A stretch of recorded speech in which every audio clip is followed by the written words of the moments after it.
watching 6 Stories at 6 with me, Akanksha Khajuri, and this evening we have a power-packed lineup for you, from consumers feeling the pinch to a global spiritual announcement and a terrifying mid-air scare. We'll tell you all about that. But first up, it's the auto industry versus the common man. Cab fares are rising and commuters are feeling the pinch. We'll go live to our reporters on the ground with the aggrieved voices, and also this evening, dramatic visuals emerge of a Boeing 787 drop. You must watch that video, and an aviation expert will join us on this broadcast to talk about whether passenger safety is being compromised all across the world. In Calcutta in West Bengal, the family of a gang rape survivor speaks exclusively to Republic TV, and we have the statement coming from the accused lawyer as well. Back in Uttar Pradesh, in fact, ST Hassan of the Samajwadi Party stands by his controversial covered Yatra terror remark. In a face-off with Republic TV, he refuses to apologize or in fact say anything about the statement. And in Tamil Nadu, a custodial death shakes up the state. The case has been handed over to the Central Bureau of Investigation. Our reporter brings us the latest on that. And finally, Dalai Lama lays out the succession plan, and we'll tell you about these 6 stories. Let's get started. In fact, commuting in India has become a costly affair. Cab prices are all set to go up now, as the Road Transport Ministry has allowed the cab aggregators to charge up to twice the base fare during the peak traffic hours, adding to an already burdensome travel bill. Now, rail fares remain already high. Air tickets, as you know, continue to surge. And now the app-based cab aggregators such as Ola and Uber are also getting costlier for the people. Surge pricing, fuel charge and the platform fee are driving up the cab fares. But for the common commuter, this is a worry. There is no cheap escape. Be it train, be it car or the flight, all the routes are leading to one destination, and that is expense. In fact, let me go across to my colleague Gopi, who joins us live on the broadcast with more details. Gopi, this is a double whammy for the people of the national capital, especially because on one hand, cab fares are going to rise, and on the another side, we are seeing that there's a crackdown on the petrol and the diesel cars there. They are being scrapped. Tell us, because you've been speaking to a lot of people since morning, what are they telling you? Well, in fact, Akanksha, we have been speaking to many people who are coming to the petrol pump, different petrol pumps of Delhi. They have, in fact, stated this fact that previously it was 20 years, why it has been reduced to 15 years all of a sudden. While also what they have been reiterating is that it is only going to benefit the automobile industry as well as the GST collection, which has been done, which is being done by the government. So it is going to benefit the automobile industry at large, but it is in fact going to, the middle class is the one which is going to suffer the most, as car for a few of them is a luxury, and if this happens after 15 years, if they have to scrap their own vehicle, it becomes difficult for the middle class to sustain. As you've correctly pointed out that Ola and Uber, the cab services, have also increased their price during the peak hours as well as during the times when when there is excessive rain in the city. So this is also going to impact the middle class at large. Back to you. Absolutely. And Gopi, several of you, in fact, a lot of my colleagues have been speaking to people on the ground, and they're very aggrieved by this. Listen into what they said. In my opinion, this would be very taxing on people of the middle class, especially people like us who are students, because we go for these options because of their availability and affordability. And if you are putting a surge on that, I don't think people would be going to such aggregators anymore. Price means अगर family के साथ आऊँगा तो मुझे वो post होना पड़ेगा वो 2x देने के लिए. अगर अकेला हूँ तो कोई बात नहीं, मैं पब्लिक ट्रांसपोर्ट यूज़ कर दूँगा. लेकिन अगर फैमिली के साथ आ रहा हूँ तो it will be a heavy loss to my pocket. Surge pricing is, sometimes becomes really unreasonable. So I think that's not such a good idea, especially when somebody's coming in a public service place like an airport. So I think airports and railway stations, it seems very unfair that you put a surge pricing. भाई बहुत बड़ा नुकसान है यार. अब तो लग रहा है कि ओला बेच के रिक्शा चलाना पड़ेगा. क्यों ऐसा क्यों लग रहा है? भाई फेयर ही नहीं है, ना फेयर है ना काम है, कुछ भी नहीं है, और कमीशन इतने ले रहा है ओला बेहिसाब. बेकार है भाई. जब तो कितना पर राइड कितना कमीशन? भाई 10% ले रहा है भाई साहब. 10% ले रहा राइट में। एक तो मुंबई में ऐसा कंडीशन हुआ है कि इतना ट्रैफिक जाम हो जाता है और इतना पैसा, जो इनकम सोर्स कम है और खर्चा ज़्यादा है, उसमें से भी ओला उबेर जो भी हो वो अगर अपनी मनमानी करेंगे या जो भी प्राइवेट व्हीकल हो वो मनमानी करेंगे तो पब्लिक जाएगा कैसे। बहुत ज़्यादा दबाव है क्योंकि हमारे पास कोई ऑप्शन नहीं रहता है, सरकारी तंत्र ठीक से चलती नहीं है तो हमको वहीं पे जाना पड़ता है, प्राइवेट में ही जाना पड़ता है। और प्राइवेट में भी प्राइवेट व्हीकल मैनेजमेंट, ओला उबेर क्या क्या नाम लेने का बहुत सारे लोग आ गए, उनको हम अगर मैनेज करने जाएंगे, उनको अगर ये करने जाएंगे तो वो अपने मनमानी से, चाहे वो बीमार हो, बूढ़ा हो, औरत हो, कोई हो, वो अपने हिसाब से दाम लेता है। I think it's burden on the middle class basically. The government should come with some other kind of option wherein there should be some relief to middle class families. Now let's get you more details. For the common commuter, there's nowhere left to go. Cab rides are burning the holes in the pockets of the people. Railway fares remain completely high. And if you're thinking of flying, think again, because now it's just not about the cost, it's about safety as well. On board a Japan airline is what we're learning that was heading towards from China to Tokyo. In fact, panic unfolded mid-air. A massive pressure drop. The aircraft plunged 26,000 feet down. The aircraft encountered a mid-air mechanical issue, what we're learning, that triggered a rapid descent from approximately 36,000 feet to just under 10,000 feet in just few minutes. Now, there was utter panic on the flight. Oxygen masks were deployed. Passengers feared that the plane was going to crash. Some passengers, is what we're learning, is they struggled to breathe, while others started writing down their wills and sending message to their loved ones with personal details like bank pins and insurance information, etc. Now, the probe has been launched in this case, and this raises a lot of questions on the Boeing once again. Remember, there was a crash just last month in India. Hundreds of people lost their life, and once again we are seeing another Boeing aircraft where there is a mid-air scare. Not just that, it plunged from 36,000 feet down to 10,000 feet. By 26,000 feet, there was a massive drop, is what we are learning. Let me go across to our guest, Amit Singh, who's the aviation expert. Thank you so much for speaking to Republic TV. How do you see this entire incident? Because we are learning that this Boeing 787, it dropped to by 26,000 feet. What do you think could have led to this? This is a pressurization failure in all probability. So the aircraft is pressurized. It is like a can, which is pressurized to keep the oxygen pressure for sustaining life at altitudes, because at high altitudes the pressure is low, so the body needs oxygen at a certain pressure. So when there's a leak or there's a mechanical failure in maintaining that pressure, there's a sudden drop in pressure. So to equalize or to for safety, the pilot has to come down rapidly to 10,000 feet. So that is the reference level at which you can breathe without supplemental oxygen. So in about 4 to 5 minutes, the plane descends at a very high rate to come down to that level, so that passengers, and more than passengers, the flight crew are able to breathe without supplemental oxygen, because that oxygen also has a limit, about 13 minutes, 22 minutes, depending on the type of oxygen. So we have seen a number of cases in the past, but it is not that often that this pressurization happens. Last year, Alaska Air, Boeing 737 had an issue with pressurization where the door blew off. So that was a unique case. But this one, we'll have to find out what was the exact cause. Absolutely. Very concerning visuals there, sir, coming to the fore of people.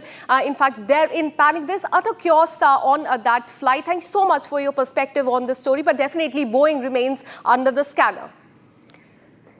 Now, let's tell you about the West Bengal Law College gang rape case that has triggered nationwide outrage. The father of the survivor has spoken to Republic TV. He has broken his silence. He has demanded that all those responsible for this crime should be held accountable. Listen into what he said, and then we also have the reaction of the lawyer of the accused and the prime accused, Monojit Mishra. Have a look.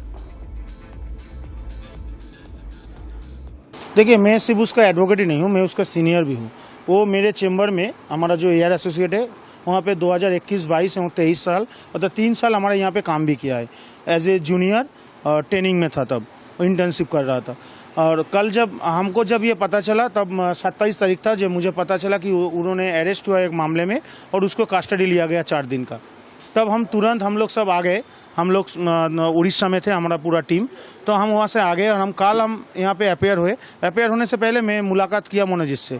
मैं मनोजित को जाके बोला, क्या घटना घटा है बेटा कि तेरे ऊपर इतना एलिगेशन आया? तो उन्होंने वो बोलने लगा, दादा मैंने क्या किया? मुझे सब विलेन बना रहा है, क्यों बना रहा है? मैंने क्या किया? मैंने बोला, तेरे शरीर में तो बहुत सारा नाखून का दाग आ गया है, सब बोल रहा है, फॉरेंसिक रिपोर्ट में गया। तब उन्होंने शाट उतर दिया, बोला कि दादा देखो कहीं पे है। फिर मुझे दिखाई दिया यहाँ पे एक दाग है। मैंने बोला ये क्या है? तो बोला दादा ये लाभ बाइट है।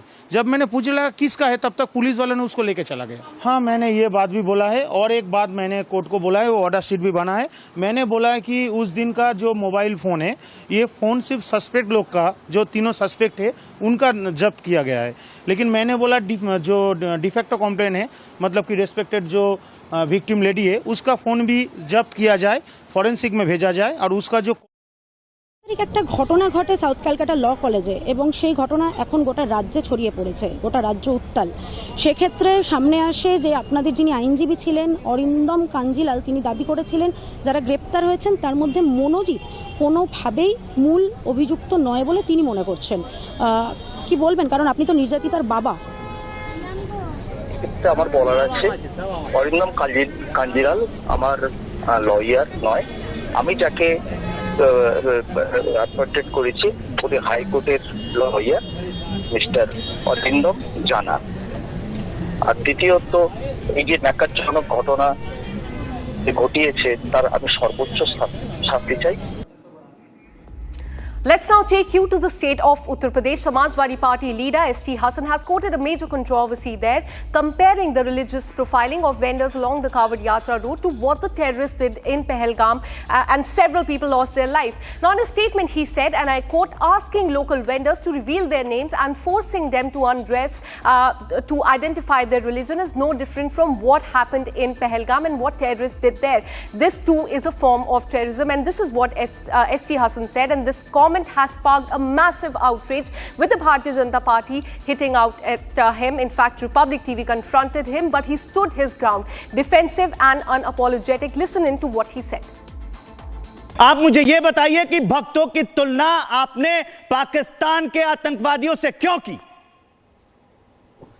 आप ये बताइए आतंकवाद की डेफिनेशन क्या है? आतंकवाद की डेफिनेशन मैं आपको बता रहा हूं, सीधी बात बता रहा हूं। सुनिए, जो कलमा टेस्ट हुआ ना, कलमा पढ़िए। और आपने कावड़ियों को आतंकवादी बताया है, जिन लोगों ने बंदूक से सिर खोल दिए। मैं तस्वीर दिखाऊं आपको पहलगाम की? नहीं देखी है क्योंकि आपके पास कोई वीडियो नहीं है। आप हवा में बातें कर रहे हैं, हिंदुओं की हवा में बातें कर रहे हैं आप। हवा में नहीं था वो। आपके पास वीडियो है? वो वीडियो है। वो कांवड़िया नहीं था जो ये काम कर रहा था। यशवीर महाराज ने दुकानों पर जाकर पूछा क्या वो आतंकवादी हैं? क्या यशवीर महाराज आतंकवादी हैं? बताइए, बोलिए। जो जिन्होंने पैंटें उतरवाई, किसने उतरवाई? बताइए मुझे। लोगों को आप एक्सपोज हो गए। मैं पूरी समाजवादी पार्टी को, आप फोन लगा लीजिए ना। उन्होंने भी तो पैंटें उतरवाई थी। सबूत दीजिए आप मुझे, सबूत दीजिए। मैं आपको फिर कह रहा हूं, साहब, अगर आज आप सबूत नहीं दे पाएंगे तो आप समझिए कि आप एक्सपोज हो चुके हैं नेशनल टेलीविजन पर, क्योंकि मैं यहां पर खड़ा हुआ मोबाइल लेकर। मैं आपसे कह रहा हूं, आप मुझे सबूत दीजिए। कर रहे हो, जो लोगों को टेरराइज कर रहे हैं, जो इलीगल काम कर रहे हैं, आप उससे सपोर्ट कर रहे हो। आप एक्सपोज हो रहे हो। मैं सपोर्ट कर रहा हूं कावड़ियों को। बताइए, मैं सपोर्ट कर रहा हूं। जो धोखा देंगे उनके साथ टेस्ट होना चाहिए। जो धोखा दे रहे हैं उनके साथ सख्ती होनी चाहिए। ये तो एसटी हसन साहब आपने कह दिया, और आप वीडियो बता नहीं पा रहे हैं मुझे आरोप लगाकर। आतंकवादी कैसे होगा कावड़िए? बताइए। आप वीडियो पे क्यों अटक गए? अच्छा, पहलगाम। अच्छा चलिए, वीडियो पे नहीं अटकते हैं। आप अगर बयानबाजी से अपनी दुकान नहीं चला रहे हैं तो आपने एफआईआर दर्ज कराई नहीं ना? किसी और का उठा के आप लूटना चाहते हैं और भारत के नागरिकों को आतंकवादी कह रहे हैं आप? ऐसे राजनीति करेंगे आप इतने सिंपैथेटिक क्यों हो गए? मैं सिंपैथेटिक बिल्कुल नहीं हो रहा हूं। मैं देखिए, रिपब्लिक पूछता है, रिपब्लिक भारत ये पूछता है कि हमें आप ये बताइए कि आपने आतंकवादी कैसे कहा? आतंकवादी जैसे हैं क्योंकि वो टेरराइज कर रहे हैं, लोगों को धमका रहे हैं, पैंट उतरवा रहे हैं। गरीब आदमी पैंट उतार के दिखा रहा है, वो उनके भगोनों में झांक के देख रहे हैं कि क्या पकाया है। एसटी हसन साहब, वो कौन होते हैं? अगर मैं आपसे एक और बात कह रहा हूं, एक बात बताइए, रोजे में कौन कहां खाएगा ये आपकी जिम्मेदारी होती है, आपकी मर्जी होती है। कावड़ यात्रा में अगर मुझे शुद्ध खाना है, किसी कावड़िए को खाना है, तो वो खाएगा ना भाई, वो चेक करेगा ना, क्या उसका अधिकार नहीं है? क्या उसे संविधान अधिकार नहीं देता है? नाम लिखने में मुझे कोई एतराज नहीं है, और नाम लिखा होना चाहिए, मुझे कोई एतराज नहीं है। और रोजे में हम मुसलमान हिंदू भाइयों के यहाँ से ही मिठाई लेते हैं, तो वही तो वो कह रहे हैं कि आप झूठ का साथ दे रहे हैं। जो लोग धोखा दे रहे हैं, जिन लोगों ने वकील टी स्टॉल नाम रख रखा है और पर्दे के पीछे से सुलेमान और फिरोज निकल रहे हैं, एसटी हसन साहब, ये दिक्कत गलत है। वो बात आपकी मैं मानता हूँ, वो गलत है। तो वो गलत है, तो फिर आप आतंकवादी क्यों बता रहे हैं? फिर आप आतंकवादी क्यों बता रहे हैं एसटी हसन साहब? आतंकवादी क्यों बता रहे हैं? आपकी सुई यहाँ पे क्यों अटक गई? अगर गलत है तो आतंकवादियों के साथ कंपेयर करो। मैं आपको घड़ी के हिसाब से 30 सेकंड दे रहा हूँ, 30 सेकंड दे रहा हूँ। कावड़ियों को आतंकवादी क्यों कहा? कावड़ियों को आतंकवादी क्यों कहा? कावड़ियों को आतंकवादी क्यों कहा? कावड़ियों को आतंकवादी क्यों कहा एसटी हसन साहब? नहीं, इधर उधर की बात नहीं, मुझे बताइए कावड़ियों को आतंकवादी क्यों कहा? अब मैं दूसरे लोगों से बात कर लूं, ठीक है। Let's now take you to the state of Tamil Nadu. What started as an allegation of jewelry theft has put the entire state of Tamil Nadu in complete turmoil. A 27-year-old temple guard, Ajit Kumar, died in the police custody last week, and after the violent video emerged, and we showed you that video of him being beaten and dragged by the police officer, Tamil Nadu Chief Minister M.K. Stalin announced that the death case will now be transferred to the Central Bureau of Investigation. Bharatiya Janata Party and AIADMK says that this is not enough and this is coming in too late. And today we saw massive protests that erupted in the state over the death of Ajit Kumar. Let me go across to my colleague Sarda, who joins us with more on this.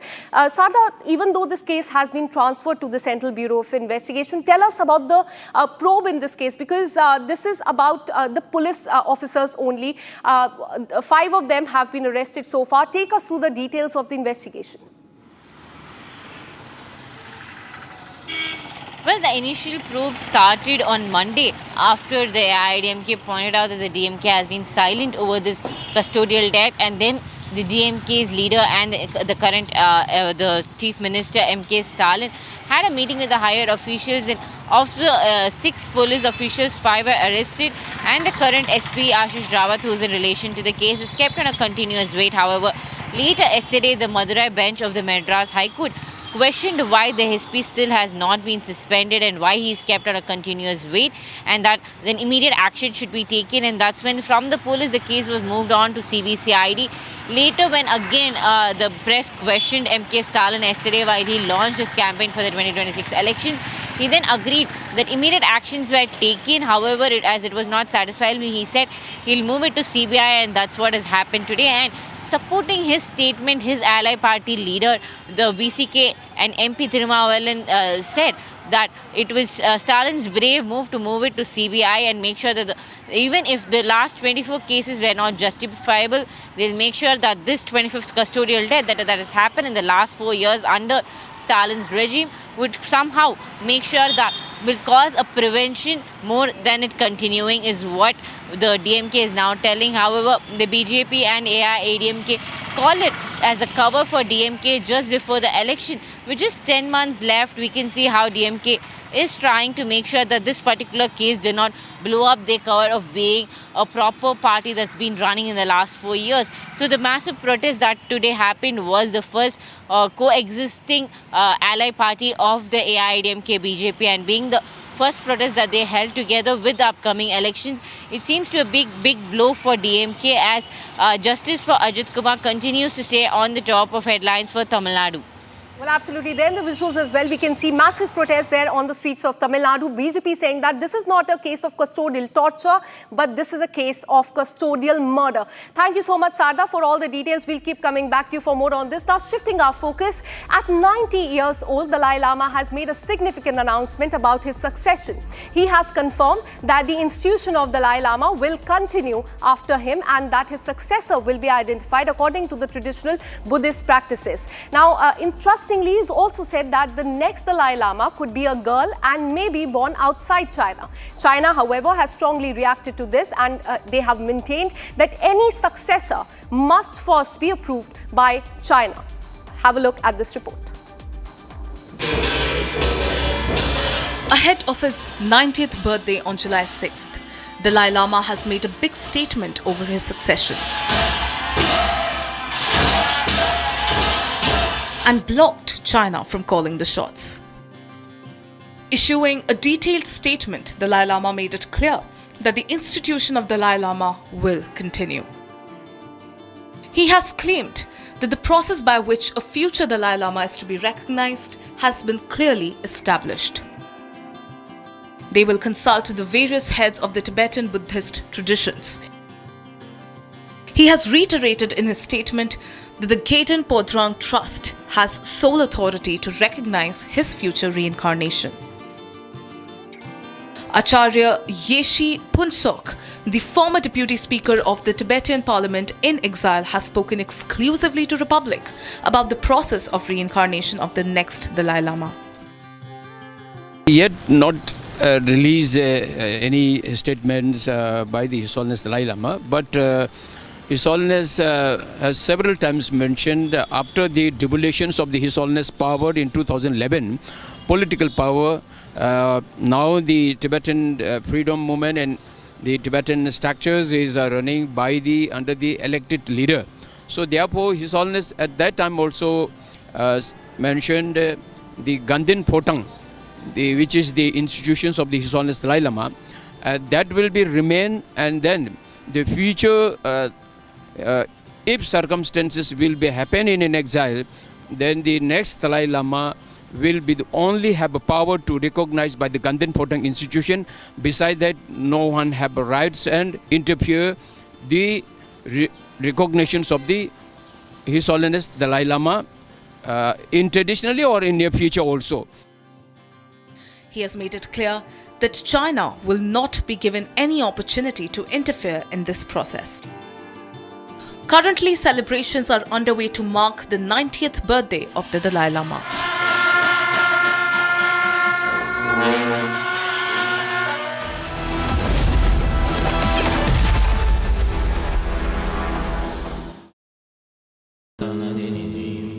Amity has been ranked among the top universities globally for producing the most employable graduates by the Times Higher Education UK. Yet another testimony to Amity's excellent placement record.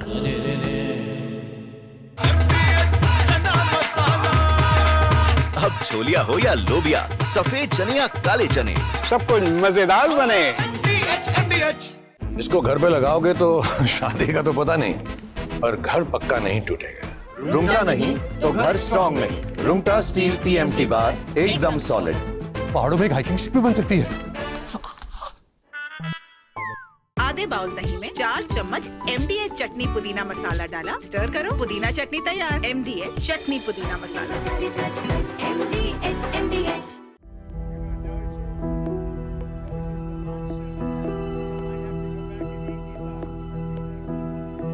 I don't know. I think we'll have to take a look. We might have to put Doge on Elon. You know what Doge is? Doge is the monster that might have to go back and eat Elon. Wouldn't that be terrible? He gets a lot of subsidies, Peter.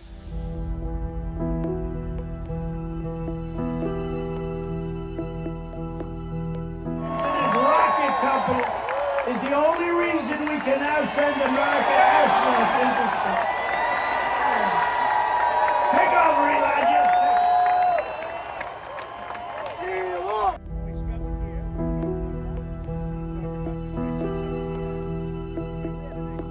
But Elon's very upset that the EV mandate is going to be terminated. And you know what? When you look at it, not everybody wants an electric car.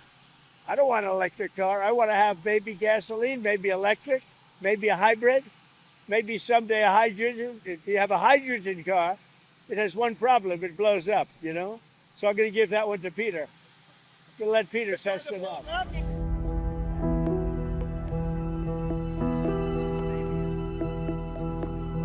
This is not the end of Doge, but really the beginning. My time as a special government employee necessarily had to end. It was a limited time thing. It's 134 days, I believe, which ends in a few days. So that it comes with a time limit.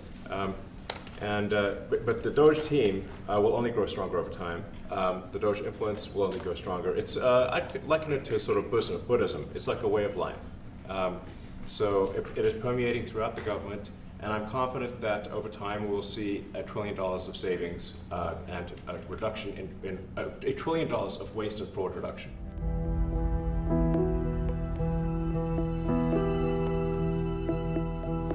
After many years of decline in our air traffic control system, the One Big Beautiful Bill will modernize this decrepit relic and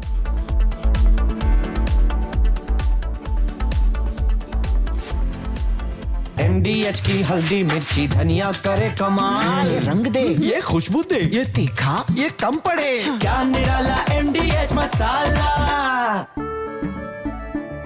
केसरिया से मन जोगी हुआ रे, दिल झूमे देखो मतवारा हुआ रे, केसरिया से मन जोगी हुआ। हर पल मनाओ केसरी त्योहार। विमल, बोलो जुबान Kesari.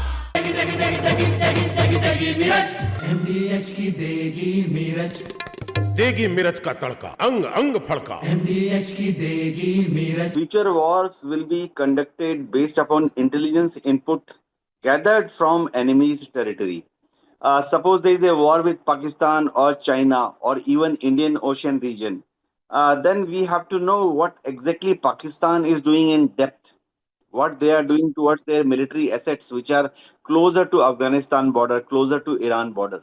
Similarly, in Tibet, in case there is a skirmish with China, we would like to know what is PLA doing in Tibet or even in depth in China. Similarly, in case there is a war, Pakistan Navy or PLA Navy may operate from Indian Ocean region to cause damage to our coastal installations, both military as well as civilian. So we would like to know well in advance what they are up to. These kind of intelligence gathering activities were on earlier also, but they were not very organized on military scale.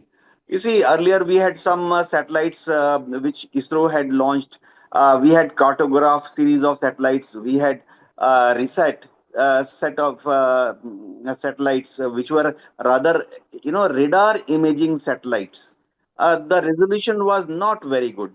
And we had GSAT, we had INSAT, but their orbiting time was very long. That means they will pass over an enemy target area, say after 4 hours, after 8 hours, because they were in polar orbit. So now a need was felt by Indian defense community that we should have a series of satellites which should have 2-3 special requirements. One is they must pass over target areas in depth. That means they must pass over mainland China. They must pass over areas of Pakistan which are contiguous to Afghanistan, Iran, and similarly in Indian Ocean. Then there is a thing called persistence in observation. This is a terminology used by military. Anti-satellite weapon system, whether they'll be conventional missiles or maybe laser based missile systems, and envisage no threat from Russia, Israel, Japan, USA. Pakistan does not stand technologically anywhere near. China is the massive outrage on Delhi's vehicle scrapping policy. Forced scrapping, surging cab fare, no respite. No right of way for middle class on India's roads, debating tonight at 8 p.m.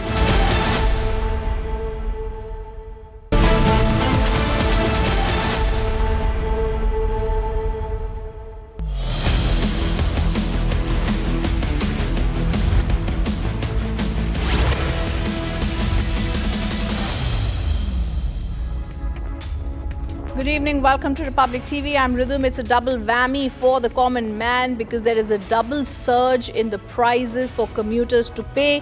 prices for cab aggregators goes up. It's a first top focus. Let's take a look at our top headlines. Double whammy for common man. Government allows hike in surge pricing for cab aggregators, commuters to pay more. Boeing 737 plane falls near 26,000 feet. Video shows people screaming to put on the oxygen mask. Parliamentary Committee on Transport summons airline CEO Campbell Wilson and other officials for reports on overall situation of air safety after plane crash. What option I have? I have to stand by him, I support him, and I don't have any objection to it. Whatever the party high command tells and whatever he desires, it will be fulfilled. Surjewala fails to manage the situation in Karnataka amid power tussle, and unhappy DK says, what option do I have?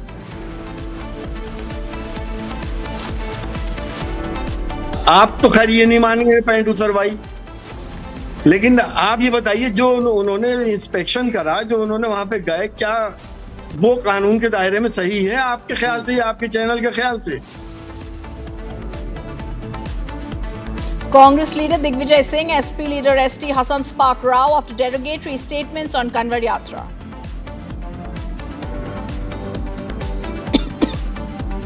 And Bangladesh International Crimes Tribunal sentences former Prime Minister Sheikh Hasina to 6 months in prison in a contempt of court case.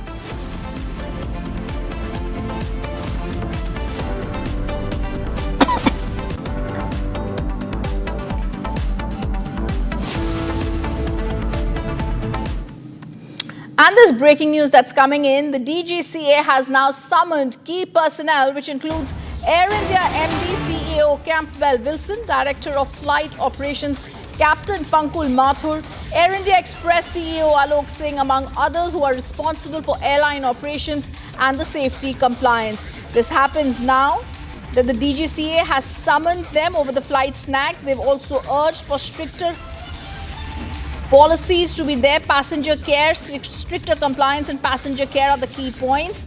The Director General of Civil Aviation has summoned an urgent meeting also with the post holders, and the summons happens after Air India MD and CEO and others have been summoned. They've said the purpose is to assess the operational resilience, reaffirm both carriers' adherence to safety standards. The aviation regulator added that Air India B787 aircraft and associated maintenance systems found to be compliant with the existing systems had to be noted.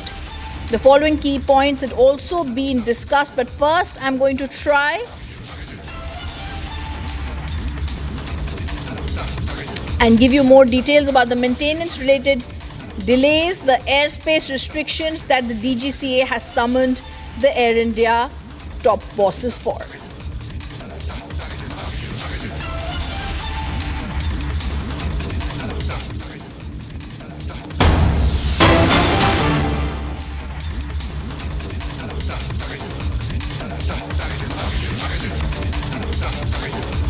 And there's breaking news coming in. BCCI Ombudsman Justice Arun Mishra, former Supreme Court judge, asks the IPL team Royal Challengers Bangalore Karnataka State Cricket Association to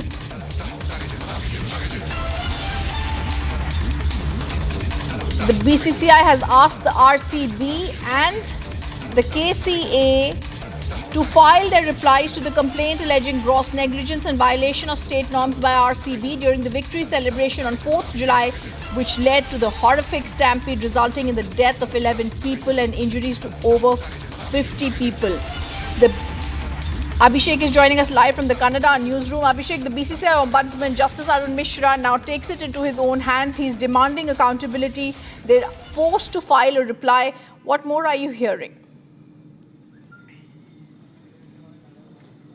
If I have to take the name, it is Justice Mishra, Arun Mishra, who is the retired, and also the BCCI ombudsman, who has demanded a clarification from the RCB's management as well as the Karnataka State Cricket Association, because on June 4th, the entire state witnessed, and not only the state, the entire country witnessed that the RCB had to celebrate their victory in Chinnaswamy Stadium, where 11 innocent lives were lost. And the major claim as of now is that due to the negligence and the gross negligence of RCB and KSCA, along with the Bangalore State City Police and the Karnataka State Government, led to this incident which claimed the lives of 11 people. So the BCCI wanted to know what exactly happened. Was the protocol followed by the RCB and the Karnataka State Cricket Association with respect to organizing the valedictory function, or the celebratory victory march from Vidhan Saudha to Karnataka State Cricket Association?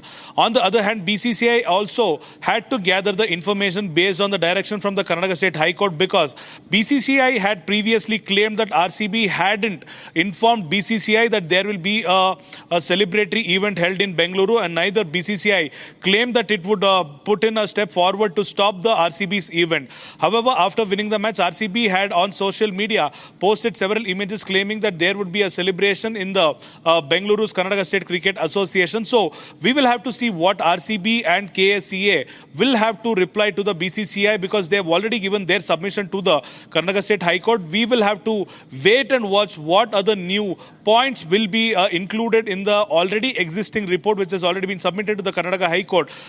If there is going to be any new points, will the BCCI consider it, is the question at this point of hour. Back to you. All right. Thank you for giving us those details, Abhishek. Now, viewers, this is a top focus that we'll continue tracking. Former Supreme Court Judge Justice Arun Sharma, Justice Arun Mishra, the BCCI Ombudsman had stated this. The other focus now, Karnataka Chief Minister Siddaramaiah has now issued a statement on the speculation of a change in Chief Ministerial position. He says, I'm going to continue as Chief Minister for 5 years. Is there anything to doubt about this? He's attacked the BJP and said the BJP is not our high command and things don't happen as they dictate.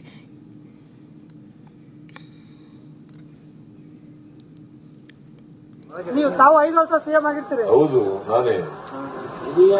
ಈಗ BJP ನವೆಂಬರ್ಗೆ ಬದಲಾವಣೆ ಆಗುತ್ತೆ ಅಂತ ಹೇಳ್ತಾ ಇದ್ದಾರೆ sir. ಯಾರು? BJP ಅವರು JDS ಅವರು sir. ಅವರು ನಮ್ಮ ಹೈಕಮಾಂಡ್ ಸರ್. ಯಾರು? ನೀವು ತಾವು 5 ವರ್ಷ ಸಿಎಂ ಆಗಿರ್ತೀರಿ. ಹೌದು ನಾನೇ. ಈಗ ಬಿಜೆಪಿ ನವೆಂಬರ್ಗೆ ಬದಲಾವಣೆ ಆಗುತ್ತೆ ಅಂತ ಹೇಳ್ತಾ ಇದ್ದಾರೆ ಸರ್. ಯಾರು? ಬಿಜೆಪಿ ಅವರು ಜೆಡಿಎಸ್ ಅವರು ಸರ್. ಅವರು ನಮ್ಮ high command. Meanwhile, an unhappy DK Sivakumar has said there is no option left for him.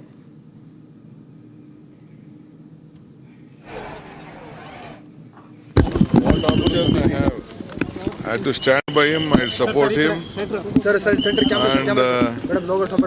I don't have any objection to it. Whatever the party high command tells and whatever he desires, it will be fulfilled. I don't want to discuss anything. All lakhs of workers have supported this party. It is not only DGCA. What option I have? I have to stand by him, I support him, and I don't have any objection to it. Whatever the party high command tells and whatever he desires, it will be fulfilled. I don't want to discuss anything. All lakhs of workers have supported this party. It is not only DGCA. And this is an exclusive of Republic TV on Operation Melon in a follow-up action to the darknet drug syndicate bust. Breaking news coming in Operation Melon. The NCB has made searches at different locations in 5 states. The raids have taken place in Uttarakhand, Madhya Pradesh, Delhi, Himachal, Bihar. Coordinated raids searches have taken place and are underway. 2 people have been taken into custody. Recovery has been made in Delhi, in Uttarakhand and Bhopal. The follow-up operation aims to identify associations, break the distribution chains. According to the NCB source, the investigation is ongoing. Remember, NCB achieved a massive breakthrough by dismantling India's most prolific darknet drug syndicate operating under the alias Keta Melon. Officials had said 2 people have been arrested. It's the NCB Cochin Zonal Unit that conducted this operation dubbed Melon It culminated in the recovery of 1,127 blocks of LSD, 131.66 grams of ketamine contraband, apart from digital assets worth 70 lakh rupees. Akhil is joining us live from Delhi. Akhil, you broke that story initially. This is the anti-drug body seized the USDT cryptocurrency worth over 1 crore. Give us more details about this massive breakthrough that has been achieved by the NCB. Well, that's right, Ridham. If you see in a major breakthrough in the fight against darknet-based drug trafficking, what we have seen that the NCB, which is the Narcotics Control Bureau, has successfully dismantled India's most prolific darknet drug syndicate, in which they have recovered LSD, ketamine. Apart from that, they have also recovered cryptocurrency worth approximately 1 crore rupees. So this is a high-impact operation which has been codenamed as Melon by the NCB, and this was basically led by the NCB Cochin Zonal Department. And in this operation, what we have seen that they have also recovered 1,127 LSD plots and 131 grams of ketamine. So this very operation, what we have seen that Union Home Minister Mr. Amit Shah has also lauded the efforts of the NCB in connection with the case. And further developing in this story, what we have seen that this very morning, 5 different teams were sent to across 5 different estates, and in which they have nabbed 3 different individuals from those 5 estates. So a massive success for the NCB with regard to the court named Melon, in which they have recovered a large amount of consignment worth approximately 1 crore rupees. Back to you. All right, thank you for giving us those details, Akhil. Viewers, the other top focus now. Jammu and Kashmir LG Manoj Sinha flagged off the first batch of Amarnath Yatra pilgrims from Jammu. From high-tech systems to specialized personal deployment, my colleague Zeenath joining live from Nunwan Base Camp in Pahalgam to get us more details. Zeenath, if I can come to you, this is the traditional 48-kilometer Nunwan-Pahalgam route in Anantnag district and the 14-kilometer shorter but steeper Baltal district route in Ganderbal district. We've told all the arrangements have been made. Security has been heightened for the Amarnath Yatra. Zeenath, tell us where you are, what are you seeing and witnessing? See, Ridham, I'm reporting just outside the Nunwan base camp. This is the base camp for those who are trekking the traditional route of Pahalgam. From here, the distance is around 48 kilometers. It's going to be a treacherous road for the Yatris who have today arrived. The first batch of Yatris that were flagged off by LG Manoj Sinha at Bhagwati Nagar, Jammu today. Some 5982 Yatris have reached to the valley, and these have been divided into 2 groups. One will be taking the Baltal route when the another will be having the Pahalgam track. I'll ask my Vijay Firdaus to show you the Yatris. Even these are the ones who are the private ones. They have come in their private vehicles, but they are been following the convoy movement because there had been the directions from the LG administration. Even if you are coming individually, you have to follow the protocols for the security reasons. So those who are going inside the camp, they are having the valid ID cards. They are being frisked by the CRPF that has been deployed here along with the other security personals. In fact, everything here is being monitored, and I'll speak to some of them Yatris to know about the journey. हम पंजाब से आए, लुधियाना शहर से। अच्छा, तो कितने बजे पहुंचे, कैसे निकले? हम मंगलवार को निकले थे सुबह 10-11 बजे के करीब और नेवर पहुंचे भगवती नगर में 9 बजे के करीब। और वहाँ पे आके हमने पंजीकरण कराया, यात्रा भी देखी, सब कुशल मंगल है, कोई ऐसी बात नहीं कि किसी बात का डर हो, कि पहलगाम में ऐसा हुआ वैसा हुआ। हम हिंदुस्तानी हैं, हिंदू हैं, हमें किसी से कोई मजहब से कोई डर खतरा नहीं है। हम ये चाहते हैं कि सब कुछ कुशल मंगल रहे और यात्रा सबकी सफल हो। बोलो शंकर भगवान की बम बम बम बम। I want to, Zeenath, get in touch with all that's been happening. We're being told it's 24/7 monitoring at the Integrated Command and Control Center at Raj Bhavan. And the first batch of pilgrims of Sri Amarnath Ji Yatra taking off from the base camp. We're also told 3.31 lakh devotees have registered so far for this year's Amarnath Yatra. I thank you, Zeenath, for joining us. We'll continue to come back to you as the Yatra begins on the 3rd of July. Now, also news coming in, viewers, big relief could be on the cards for middle and lower income households. Sources say the centre is considering slashing GST on everyday essentials. Items like toothpaste, bicycles, utensils and vaccines may soon cost less. In what could spell big relief for India's middle and lower income families, the centre is mulling a major rejig of the GST slabs. Sources say a key proposal under review is to slash the GST on essentials, bringing it down from the current 12% to 5% or possibly scrapping the 12% slab altogether. As per reports, this decision is likely to be taken in the next GST Council meeting. But why does it matter? Because most of the items attracting 12% GST are goods commonly used in everyday life. The list includes toothpaste, umbrellas, sewing machines, kitchen utensils, bicycles, stationery, vaccines, ceramic tiles and agricultural tools, among others. Items that touch rural and urban homes alike. Sources also say that this move will put a burden of Rs 40,000 crore to Rs 50,000 crore on the government, but it is prepared to absorb the initial impact.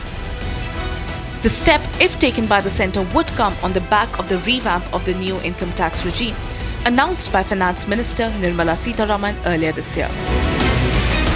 Meanwhile, GST collections doubled and hit all-time high with a record of Rs 22.08 lakh crores this year. If cleared, this move could ease the monthly burden of crores of Indian families, making the essential truly affordable and everyday life easier for the common man. And the breaking news that's coming in, the DGCA findings in the Air India's office inspection. Air India B787 fleet has no chief pilot to oversee operations and safety of B787 fleet. Air India Training Organization has no accountability managers, no head of training and no quality manager. Poor simultaneous maintenance is there. DGCA has audited Air India's flight operations and submitted a detailed report to the Ministry of Civil Aviation. These are the key DGCA findings in the Air India's office inspection. The finding is that the B787 fleet had no chief pilot to oversee the operations. And this is the big focus that we have right now, viewers. The DGCA has audited the Air India's flight operations. They've submitted a detailed report to the Ministry of Civil Aviation. Several lapses on behalf of Air India have come forth, which have been now reported to the Ministry of Civil Aviation. What one needs to understand is what action and how soon is it going to be taken against Air India and who's going to be held accountable for the worst crash India had ever seen. DGCA has also looked at completing a comprehensive audit of Air India's flight operations and submitted a detailed report to the Ministry of Civil Aviation. This audit also included various aspects of Air India's operations like flight planning, rostering, scheduling. The DGCA initiated special audits to evaluate the entire ecosystem in India when it came to Air India. And we've also seen the Parliament panels also earlier reviewed aviation safety, Air India maintenance issues. But the focus is also now going to be on this audit report that is going to be out, which the Ministry of Civil Aviation had given out earlier. And this is also there when we're also hearing of the Boeing 737 that nosedived 26,000 feet, viewers, mid-air.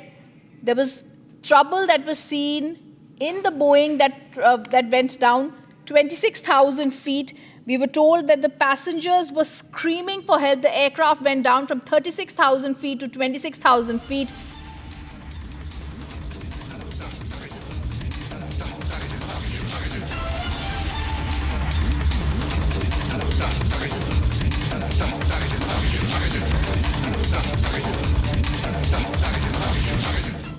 Our top focus going to be on that, but also now what's making headlines across the nation. Bharat 1 Minute brought to you by Canara Bank. Together we can. Prime Minister Modi kicks off 5-nation tour on Wednesday, scheduled to visit Ghana, Trinidad, Tobago, Argentina, Brazil, Namibia between July 2 to July 9. In a major crackdown against illegal Bangladeshi immigrants, Delhi police apprehended 7 illegal Bangladeshi immigrants. Among the 7 arrested is one identified as Sohan Khan, who was deported from India just weeks ago. Jammu, and a big breakthrough for the UP police. A wanted criminal Tawfiq has been arrested after a police encounter in Bareilly district. Accused has 24 cases against him, has sustained injuries. Jammu and Kashmir Lieutenant Governor Manoj Sinha flagged off the first batch of Amarnath Yatra pilgrims. Large number of devotees gathered to get a glimpse of the holy shrine. Tibetan spiritual leader Dalai Lama said 600-year-old institution of the Dalai Lama will continue, and the trust has the sole authority to recognize the future reincarnation. He said a successor will be chosen after his death.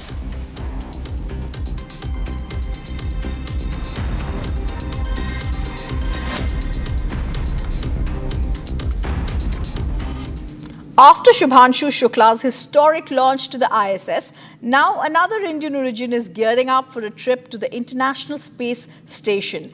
Anil Menan and his crew will be taking off in 2026 June. Here's all you need to know. Another proud moment for India and the world. After Shubhanshu Shukla's trailblazing Axiom 4 mission to the International Space Station, another Indian origin astronaut is set to make history. NASA astronaut Anil Menan has been assigned to his very first space station mission. Menan will serve as a flight engineer and crew member of the Expedition 75 aboard the International Space Station. He will launch in June 2026 aboard the Roscosmos Soyuz MS-29 spacecraft from the Cosmodrome in Kazakhstan alongside 2 Russian cosmonauts. All 3 will spend approximately 8 months aboard the orbiting laboratory conducting cutting-edge scientific research and crucial technology demonstrations, work that will pave the way for future deep space missions. Born and raised in Minneapolis, Anil Menan is not just an astronaut. He is also an emergency medicine physician, a mechanical engineer, and a colonel in the United States Space Force. A man of many firsts, Menan served as SpaceX's first flight surgeon, playing a key role in the historic Demo 2 mission that launched the first crewed Dragon spacecraft to the International Space Station. Selected by NASA in 2021, Anil Menan quickly rose through the ranks, earning his flight assignment after graduating with NASA's 23rd astronaut class in 2024. His upcoming mission is not just a personal milestone. It's a crucial step in advancing NASA's human spaceflight ambitions, supporting the Artemis program and preparing for humanity's next giant leap to the moon and eventually to Mars. As the International Space Station continues to serve as humanity's outpost in low Earth orbit, Anil Menan's journey will inspire generations and bring the world one step closer to the stars.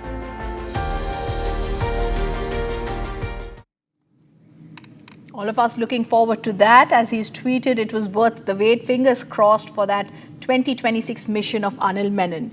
Viewers, also coming up after a short break, Surjewala fails to manage the situation in Karnataka amid power tussle, and unhappy DK says, what option do I have?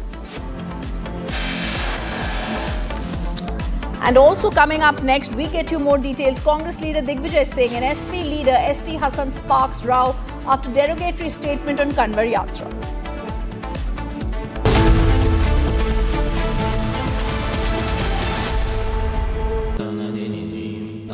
Amity has been ranked among the top universities globally for producing the most employable graduates by the Times Higher Education UK. Yet another testimony to Amity's excellent placement record. आधे bowl दही में 4 चम्मच MDH चटनी पुदीना मसाला डाला, stir करो, पुदीना चटनी तैयार। MDH चटनी पुदीना मसाला। इसको घर पे लगाओगे तो शादी का तो पता नहीं, पर घर पक्का नहीं टूटेगा। रुंगटा नहीं तो घर स्ट्रॉन्ग नहीं। रुंगटा स्टील TMT बार एकदम सॉलिड। पहाड़ों में एक हाइकिंग शिप भी बन सकती है। दादी के हाथों का जादू और खुशबू से महकता घर, माँ की मुस्कुराहट और खाने की सुगंध। MDH गरम मसाला, क्योंकि हर रिश्ता है स्वाद से जुड़ा।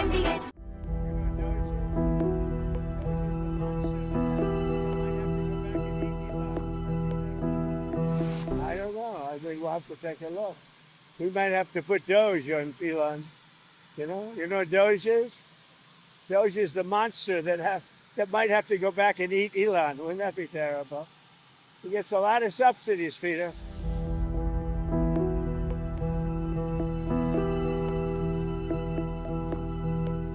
His rocket company is the only reason we can now send American astronauts into space. Take over, Elon. Yes,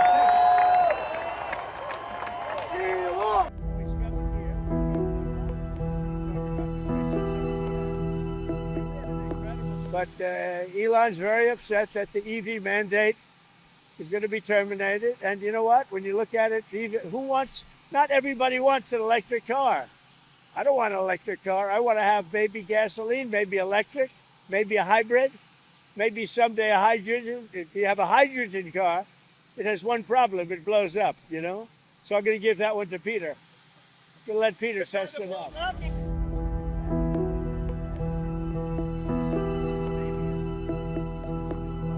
This is not the end of Doge, but really the beginning. My time as a special government employee necessarily had to end. It was a limited time thing. It's 134 days, I believe, which ends in a few days. So that it comes with a time limit. But the Doge team will only grow stronger over time. The Doge influence will only grow stronger. I'd liken it to sort of Buddhism. It's like a way of life. So it is permeating throughout the government. And I'm confident that over time we'll see $1 trillion of savings and a reduction in $1 trillion of waste and fraud reduction.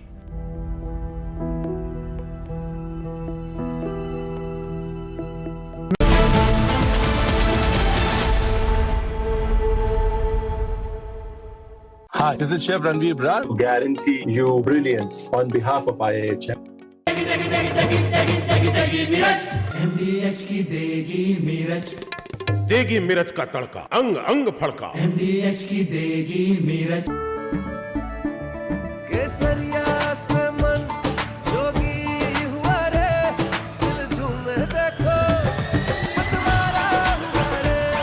केसरिया से मन जोगी हुआ। हर पल मनाओ केसरी त्योहार। विमल, बोलो जुबान केसरी। ये है सीक्रेट रेसिपी MDH का जीरा सिप जल जीरा मसाला।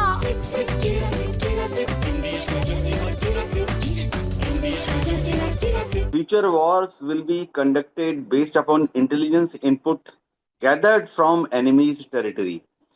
Suppose there is a war with Pakistan or China or even Indian Ocean region, then we have to know what exactly Pakistan is doing in depth, what they are doing towards their military assets, which are closer to Afghanistan border, closer to Iran border.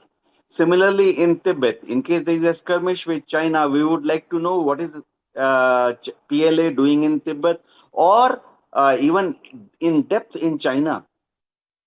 Similarly, in case there is a war, Pakistan Navy or PLA Navy may operate from Indian Ocean region to cause damage to our coastal installations, both military as well as civilian.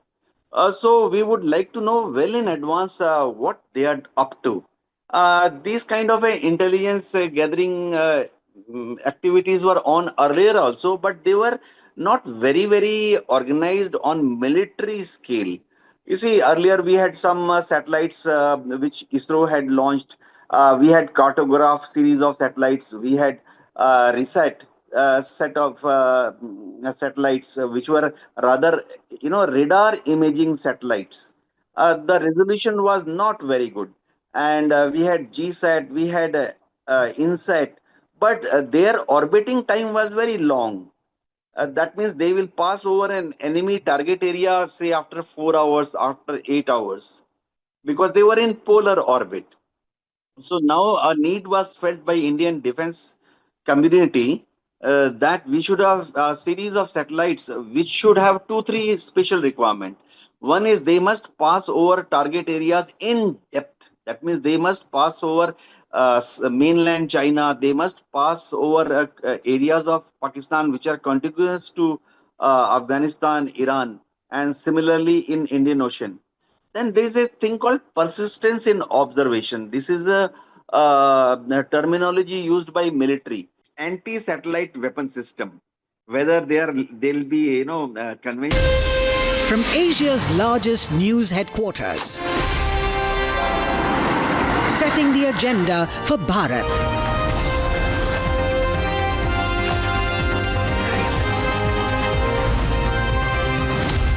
You're watching Republic.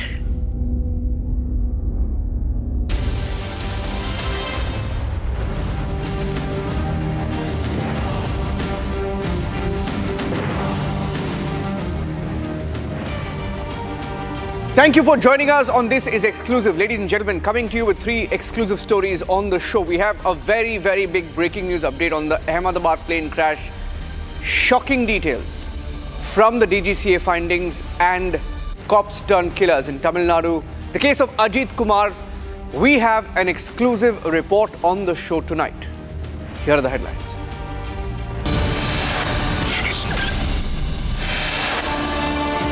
The family of Ajit Kumar, temple guard exposing Stalin's police, talking about the torture, the threat, the intimidation, and it's all on record.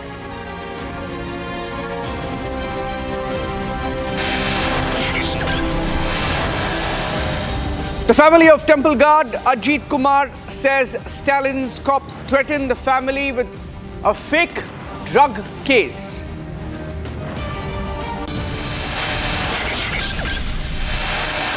An eyewitness tells Republic in the course of our reporting that he saw the police in Tamil Nadu breaking the fingers of Ajit Kumar one by one.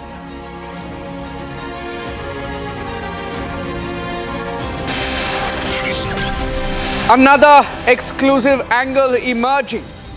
It appears the police not just tortured him, drove him to his death, they even extorted the family.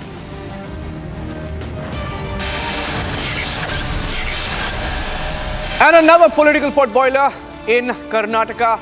Will he? Won't he? What does he mean by options? Big story and a big exclusive tonight.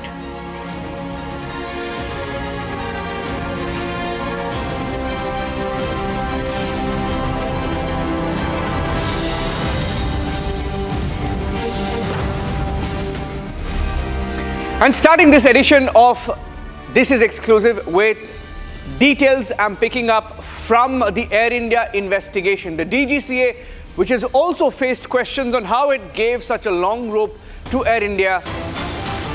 There is an investigation now, and these are some of the findings. DGCA findings in Air India's office inspection. We have some of the details accessed on Republic TV on This Is Exclusive at 7 p.m. tonight. The Air India Boeing 787 or the B787 fleet, it appears, had no chief pilot to oversee the operations and also the safety of the B787 fleet. This is one of the biggest findings. The Air India Training Organization or the ATO had no accountable managers. There was no head of training. There was no quality manager. There was poor simulator maintenance that was recorded. DGCA also audited Air India's flight operations and submitted a detailed report to the Ministry of Civil Aviation. This is a big breaking news update that we have accessed. DGCA finding in the case of Air India and the plane that crashed in Ahmedabad. It appears now that the investigation is going to get much bigger. Point number one, the Air India B787 and the Boeing 787 fleet had no chief pilot. No chief pilot to oversee operations, no chief pilot to oversee safety of the B787 fleet. Point number two, Air India Training Organization or the ATO had no accountable managers, no head of training, no quality manager. Point number three, poor simulator maintenance detected in the DGCA findings during the inspection of Air India headquarters. And the DGCA has also audited Air India's flight operations. It has now submitted a detailed report to the Ministry of Civil Aviation. So the story now will only get bigger. Let's move on and get you the second exclusive story on the show tonight. Ajit Kumar was tortured in custody, beaten, thrashed, murdered by the police and their brutality. The family of Ajit Kumar, while speaking to Republic TV, have revealed much more than what we knew so far. They revealed that the police in Tamil Nadu, MK Stalin's police, threatened the family with a fake case. They threatened that they would be filing fake charges. They threatened the family that they would be filing a fake drug case against the family. And this is on record. This is an interaction with Republic TV. I'd like to play that out first and go across to Sharda, my colleague who is joining us live from Tamil Nadu as part of the investigation.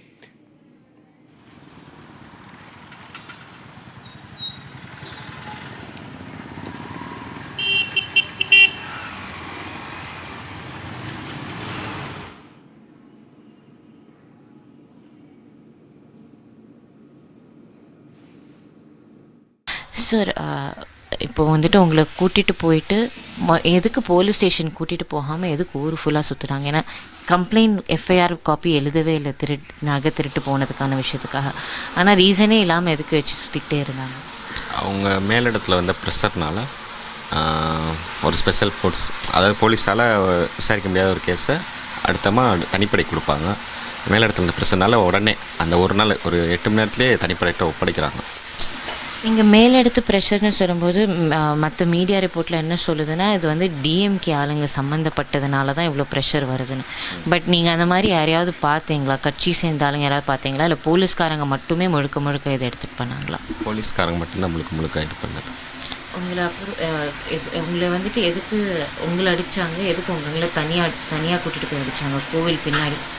அதாவது என்னையை கூட்டி போய் அடித்ததுக்கான reason வந்து night ஃபுல்லாக அடித்து அவன் சொல்லலை. வேறு ஃபேமிலியில் யாராவது அவனை வச்சு அடிக்கும்போது உண்மையை ஒத்துக்கிறதுக்கு வாய்ப்பு இருக்குன்ற எண்ணத்தில் என்னை கூட்டி போய் அடிச்சிருக்கோம். இப்போது கோவில் பின்னாடி நடந்தது நீங்கள் பார்த்தீங்களா? இல்லை நீங்கள் அதை பார்க்கல, பட் ஆனால் அடித்தது தெரியும். அதுக்கப்புறமா வந்துட்டு ராத்திரி போலீஸ் அவர் இறந்த செய்தி மட்டும்தான் உங்களுக்கு கடைசியாக சொன்னாருங்க. அடித்ததை பார்க்கல, சவுண்டு கேட்டுச்சு. அடிக்கும்போது சவுண்டு கேட்டுச்சு. அதுக்கப்புறம் ஊர் பொதுமக்கள் அங்கே பார்த்தவங்க வச்சவங்களாம் என்கிட்ட அதுக்கப்புறம் சொல்லும்போது எனக்கு தெரிய வந்துச்சு. ஏன் போலீஸ் அப்படி பண்ணும்போது எதுக்கு ஊர் பொதுமக்கள் யாருமே வந்து நிறுத்தலை? அந்த கோயில் ஆஃபீஸ் வளாகத்தில் இருந்த 2 கதவுமே லாக் பண்ணிட்டாங்க. லாக் பண்ணிட்டு தான் உள்ளே வச்சு அடித்தாங்க. உள்ளே இந்த அதிகாரிகளும் கேட்கக்கூடிய வாய்ப்பு இல்லை அவங்ககிட்ட. எது கேட்டாலும் நம்ம ஃபோர்ஸாக நம்மளை இது பண்ணுற மாதிரி ப்ளைம் பண்ணுற மாதிரி பேசியிருக்காங்க அந்த போலீஸ் உங்களை இல்லை அம்மாவை வேறு ஏதாவது மிரட்டினாங்களா நீங்கள் கம்ப்ளைண்ட் கொடுக்க போகும்போது? இந்த மாதிரி கம்ப்ளைண்ட் கொடுக்கும்போது மிரட்டினாங்க மேடம். நான் என்னையும் அண்ணனையும் விசாரிக்கும் போது அம்மா மேலேயும் உன் மேலேயும் கஞ்சா கேஸ் போடுவேன் அப்படின்ற மாதிரிலாம் மிரட்டினாங்க. இப்போது வந்துட்டு கடைசியாக நேற்று வந்து மினிஸ்டரும் சீஃப் மினிஸ்டரும் பேசினாங்க, அதுக்கான ஆக்ஷன் எடுக்கிறேன்னு சொன்னாங்க. பட் ஆனாலும் உங்களோட லாஸ் தான், அவங்க அண்ணன் திரும்பி வர போகிறதில்ல. பட் ஆனாலும் வந்துட்டு இது எப்படி இது அக்செப்ட் பண்ணிக்க போகிறீங்க? இதுக்கு தீர்வு என்ன சொல்கிறேன்னு தெரில மேடம். தண்டனை கிடைக்கணும், சட்ட ரீதியாக தண்டனை கிடைக்கணும். எங்கள் அண்ணன் பட்ட கஷ்டம் அவங்களும் படணும். எங்கள் அண்ணன் உயிர் போகும்போது எந்த அளவு வழியில் இருந்து துடிச்சு செத்துருப்பானோ அந்தளவு அவங்களுக்கும் தண்டனை நடக்கணும். வேறு யாருக்கும் இந்த இது வரக்கூடாது. So the family for the first time saying that the police didn't just torture Ajit Kumar, didn't just ensure that he died in custody. They even threatened to file a fake drug case against Ajit Kumar and his family. Now, has this been said before? Sharada, this is a very, very big allegation. Well, no, this is the first time that Naveen Kumar and his mother, Malati, has opened up to Republic exclusively, stating it was because after asking them why was there a delay in registering a complaint, especially a missing complaint, when Ajit was not returned home even after 24 hours, they kept telling that they went to the police station, but the police asked them to go back home because it was just an inquiry and that they would send Ajit Kumar back home. But they never saw Ajit for the past 24 hours is what the mother claims. And also speaking to us, Navin clearly stated that when he went to the police station to complain the same night, the police constables continuously stated in the station that they would make sure to file a complaint against the mother and the son, a fake case saying that they would be part of the Gudka scam in Tamil Nadu, and also added they would be putting on multiple drug cases against them, which made them to go and complain ahead to other police officials as well about this, Niranjan. Okay, stay with me. As part of the reporting input, there is another chilling testimony that is emerged. I have those details as well. Let me get the next breaking input on the show this evening. A chilling eyewitness account. Someone who saw the custodial torture of Ajit Kumar in the temple. A key testimony confirming what the family feared all along. The witness says that Ajit was brutally beaten in custody. What's more, he says he saw that Ajit's fingers were being broken one after the other. Says Ajit even pleaded for water, and then the police hit him again instead of helping him. One of the cops removed his shoe and hit him again when he pleaded for help. These are testimonies out for the first time on the story. Here is a minor witness who has gone on record. தம்பி, நீங்கள் எங்கேருந்து பார்த்தீங்க, என்ன பார்த்தீங்க முதல்ல? நான் வந்து கோயிலேருந்து ஏதாத்தமாக மாலை வாங்கிட்டு அதை வரும்போது அடிச்சுக்கிட்டு இருந்தாங்க, உள்ளே ரொம்ப அடிச்சுக்கிட்டு இருந்தாங்க. வெளியே வந்து பார்த்தேன். வெளியே வந்து பார்க்கும்போது இந்த லெஃப்ட் ஹேண்ட் சைடு வந்து இப்படி உடச்சாங்க, ஒரு வரலாக உடச்சிட்டு தண்ணின்னு கேட்டாங்க. நாங்களுக்குள்ளே நின்று இந்த ஒரு லவாப்பழ மரம் நிற்கும் நின்று நான் பார்க்குறேன். எல்லோரும் கை கட்டி வேடிக்கை பார்க்குறாங்க. தண்ணின்னு கேட்டாங்க. ஒரு போலீஸ்காரர் செருப்பு கழட்டி சப்பு மூஞ்சிலே அடித்தார். நான் தாங்க முடியலன்னு வெளியே வந்துட்டேன். இவ்வளோதான் நான் பார்த்தேன். கேட்டு ஒரு கேட்டு திறந்து இருந்துச்சு, சின்ன கேட்டு திறந்துட்டே இருந்துச்சு ஒரு கேட்டு. ஆனால் அப்போ கூட யாரும் போய் யாரும் போல். கோயிலில் வேலை பார்க்குறவங்க சொந்தக்காரங்க, அவங்களும் நின்று வேடிக்கை பார்த்தாங்க அடிக்க. And there is another testimony that's on record for the first time. So you heard the brother tell Republic that the family was threatened by the police.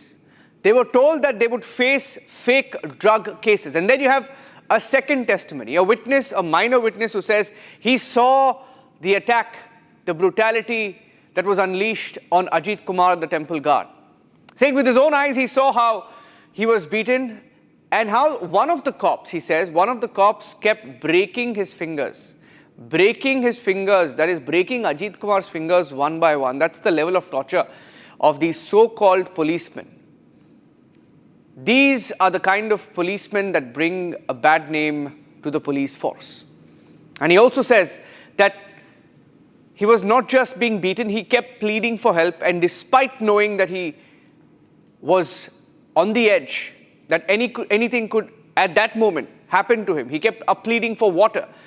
Instead of giving him water, one of them instead removed their shoe. Another cop removed his shoe and beat him up once again, and that continued until his life gave in. Let me go across to the third bit of breaking news update that I have right now. We have with us a screenshot showing that the family was even extorted. In fact, the family has gone on record that they had to accept the compensation out of fear. That they accepted the compensation given by the police in the state out of fear. They're saying that they're living in fear. Even though the story has got attention, the whole country is talking about Ajit Kumar. The family has support, but they say that they are still afraid under the regime of Stalin, the kind of treatment that they've got from the police, no faith in the police whatsoever, saying that they fear the police. And there's also a snapshot that I have. Let me put the snapshot out. Snapshot of the extortion. The family was not just tortured, threatened, intimidated. They were forced to even pay for the police. And there is one such snapshot that has been shared. I have that snapshot right now. Can we show that snapshot? And then I'll go across to Sharda joining us on the story as well. the police made the family pay. Sharda, take us through this, aspect of it. Now, it's only getting worse. There's a soundbite. I'll play the soundbite and then I'll go across to Sharda. After losing her son to this police brutality in the state of Tamil Nadu, Malati here is going to tell us why she settled with what the DMK is offering them. என்னோட குடும்ப சூழ்நிலை தான் sir. அவ்வளவுக்கு வசதி இல்லை, யாரையும் தெரியாது.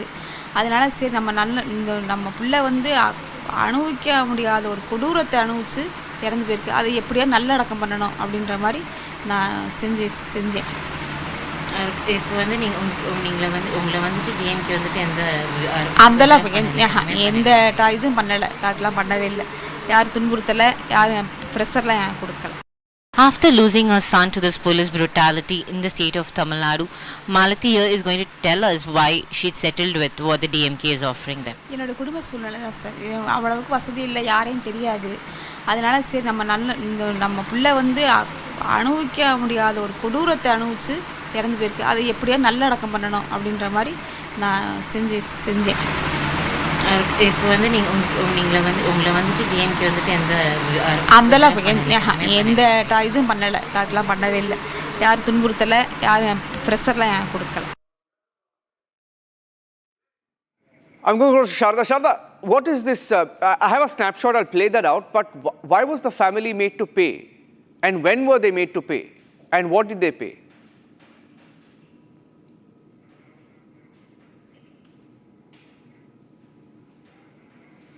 Sharda, this is a snapshot. I have the snapshot. Why don't you tell us a little bit more about that snapshot? Why was the family asked to pay and what did they pay? Well, Naveen speaking to us said that after he was taken by the police in the van, he was not allowed to meet his brother or the other friends that the police had arrested in relation to this case.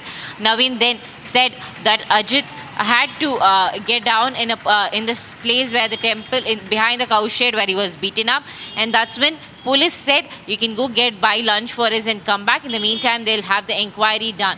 So in that meantime, when Naveen had gone with two police officials who were in Mufti, went to the shop, thought they were going to buy meals for them. However, they asked Naveen if he has money. When Naveen tried to say that no, he has no money, they started taking his phone, started to check what was his bank balance account, made him open his phone bank details and asked him to show what the balance was.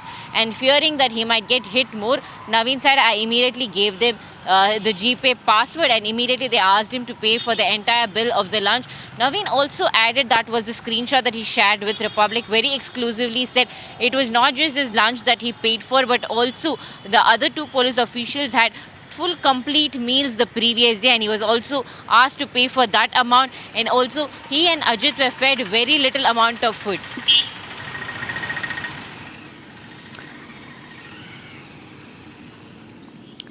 Okay, thank you for joining us with those details, Sharda.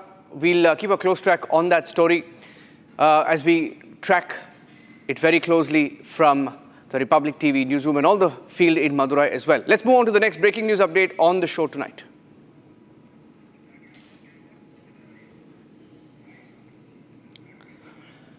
There is a battle for the Chief Minister's chair in the state of Karnataka, and that battle is only getting bigger and bigger.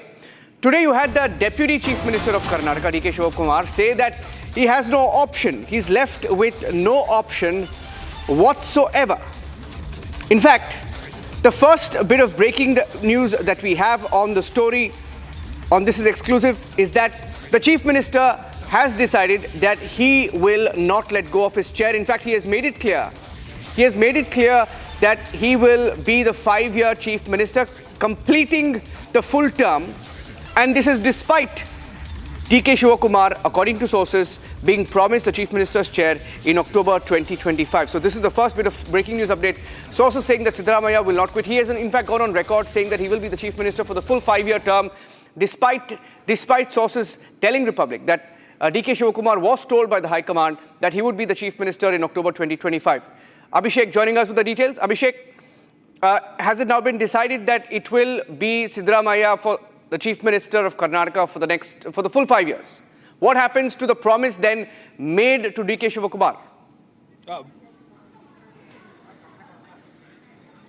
Niranjan, it is very clear that AICC had a conversation with the DCM DK Shivkumar and CM Siddaramaiah while they formed the government, saying that there will be a power sharing concept which will be followed in the state of Karnataka, meaning to say that first 2.5 years will be taken over by CM Siddaramaiah as the Chief Minister, and the second half will be taken by DCM DK Shivkumar as the Chief Minister.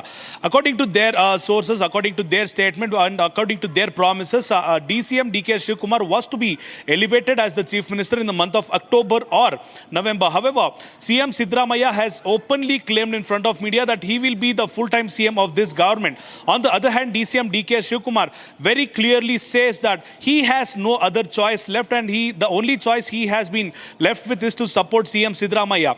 On the other hand, Randeep Singh Surjewala, who is in Bangalore to collect the opinion of a couple of MLAs from the Congress party, has already spoken to around 40 MLAs and also has mentioned none of the MLAs and the ministers will have to talk to the media openly about power sharing or the internal politics of the Congress party. On the other hand, AICC has also mentioned, meaning to say Randeep Singh Surjewala has also mentioned that the Congress will continue with power, but he hasn't had a clear mention or a statement stating who will be the next CM of Karnataka. So this very clearly indicates that the internal politics in the party Congress is definitely going to have a backlash on their government in the next couple of days. We have seen K.N. Rajana stating that there will be a major changes in the cabinet in the month of August or September, whereas Satish Jarkiholi, who is also the minister, had mentioned that there might be minor changes in the month of August. On the other hand, Priyank Kharge, who is also the minister, had mentioned the High Command decides what has to be done. But CM Siddaramaiah, despite us having a conversation with Randeep Singh Surjewala, has mentioned that he will be the full-time CM of the state of Karnataka, and he also says that BJP and JDS doesn't have to speculate, and the BJP and JDS aren't the high command of the Congress. So he also mentions the government will stand still, the government will stand firm. DCM DK Shivkumar indirectly has mentioned that he has gone a step behind in the progress of becoming the Chief Minister of Karnataka, and he's also made sure that his followers won't speak in front of the media of him being the next CM of Karnataka. Niranjan. Okay, thank you for joining us with those inputs. In fact, there's also a comment that came in this evening where the BJP has gone on record and said that they are expecting a midterm poll in 2026. So things are getting very, very interesting in Karnataka. That's it on this edition of This Is Exclusive. Thanks for watching. Trending coming up next at 7:30, followed by the debate at 8 p.m. Thanks for watching.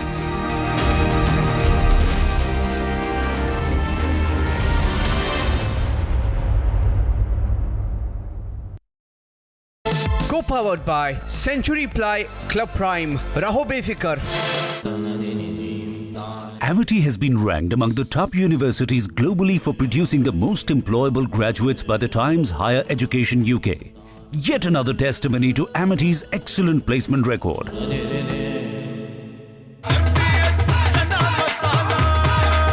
अब छोलिया हो या लोबिया, सफेद चने या काले चने, सब कुछ मजेदार बने।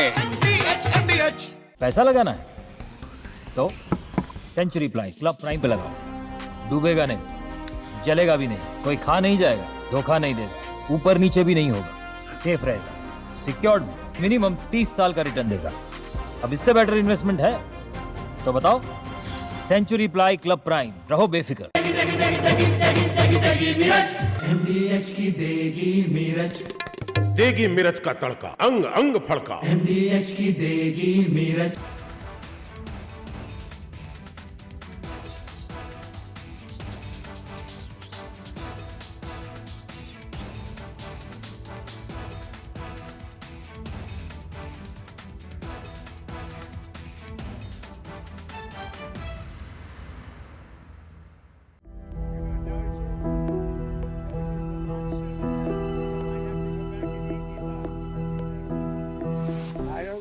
We'll have to take a look.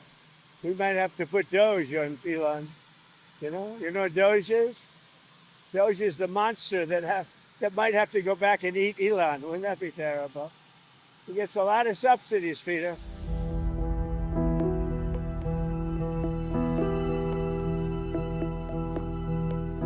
This rocket company is the only reason we can now send American astronauts into space.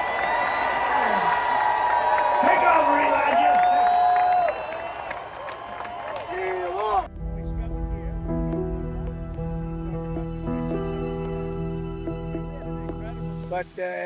Elon's very upset that the EV mandate is going to be terminated. And you know what? When you look at it, not everybody wants an electric car. I don't want an electric car. I want to have maybe gasoline, maybe electric, maybe a hybrid, maybe someday a hydrogen. If you have a hydrogen car, it has one problem. It blows up, you know? So I'm going to give that one to Peter. I'm going to let Peter test it out.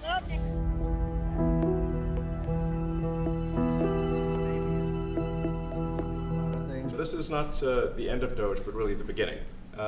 My time as a special government employee necessarily had to end. It was a limited time thing. It's 134 days, I believe, which ends in a few days. So, that it comes with a time limit. But the Doge team will only grow stronger over time. The Doge influence will only grow stronger. I'd liken it to sort of Buddhism. It's like a way of life. So it is permeating throughout the government, and I'm confident that over time we'll see $1 trillion of savings.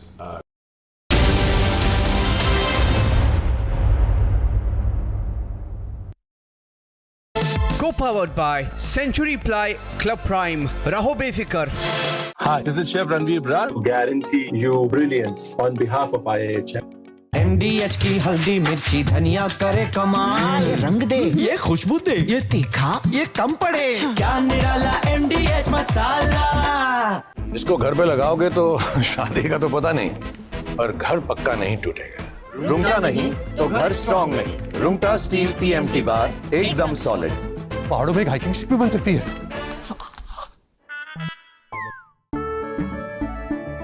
केसरिया से मन जोगी हुआ रे, दिल झूमे देखो मतवारा हुआ रे। केसरिया से मन जोगी। हर पल मनाओ केसरी त्योहार। विमल, बोलो जुबान केसरी। ये है सीक्रेट रेसिपी MDH का जीरा सिप जल जीरा मसाला। सिप सिप जीरा सिप MDH का जल जीरा सिप MDH का जल जीरा SIP.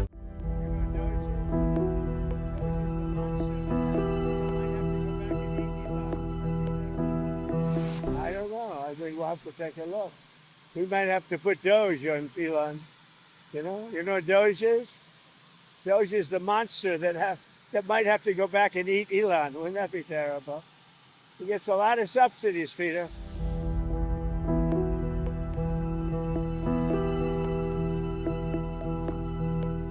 His rocket company is the only reason we can now send American astronauts into space. Take over, Elon. Just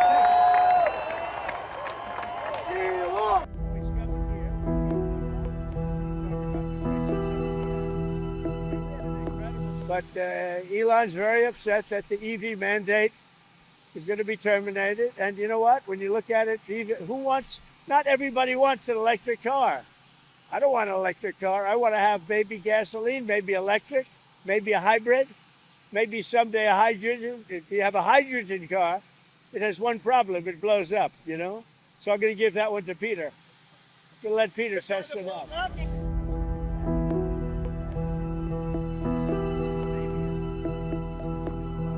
This is not the end of Doge, but really the beginning.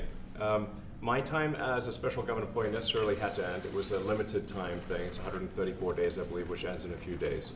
So, it comes with a time limit. But the Doge team will only grow stronger over time. The Doge influence will only grow stronger. I'd liken it to sort of Buddhism. It's like a way of life. So it is permeating throughout the government. And I'm confident that over time we'll see $1 trillion of savings.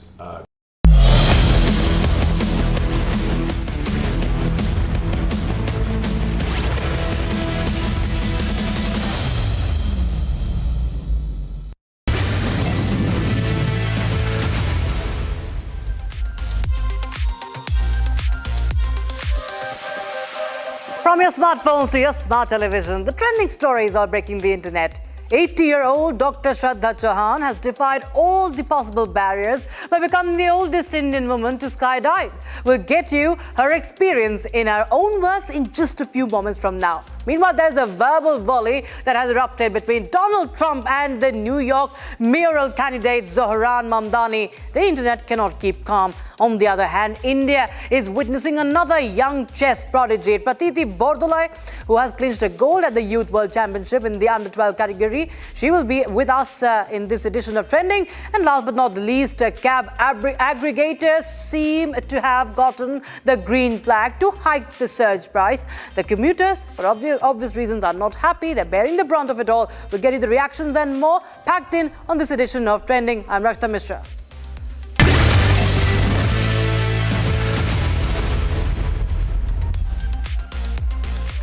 She turned 80 and she decided to celebrate it by jumping out of her plane. Meet Dr. Shraddha Chauhan, viewers, who defied her age and health challenges to become India's oldest woman to complete a tandem skydive, and visuals of the same on your screens. And she did that with her son, Brigadier Saurabh Singh Shekhawat. He's a decorated soldier and chief instructor at Sky High India. By her side was Dr. Chauhan took the leap of faith from 10,000 feet.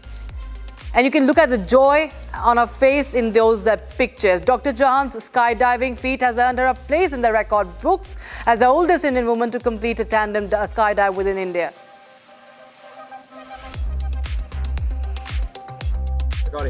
So she's my mother, Dr. Shraddha Chauhan, turning 80 years, and she wants to jump. She has been professor all her life, Sanskrit, and then whatever we are because of her and my father. And today I have the good fortune and honor of jumping with my mother and taking her in the air and then landing her back. Mummy, happy birthday.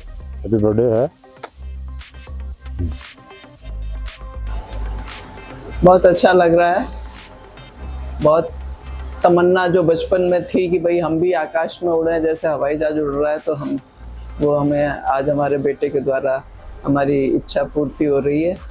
और हमारा बेटा हमको तैयार कर रहा है जैसे हम पहले इसको तैयार करते थे, अब ये मुझे तैयार कर रहा है. अपने आप में बहुत प्राउड मोमेंट है. A video of her jump shared on Instagram by Sky High India has garnered over 126,000 views, and the woman herself is right now here on the broadcast with us.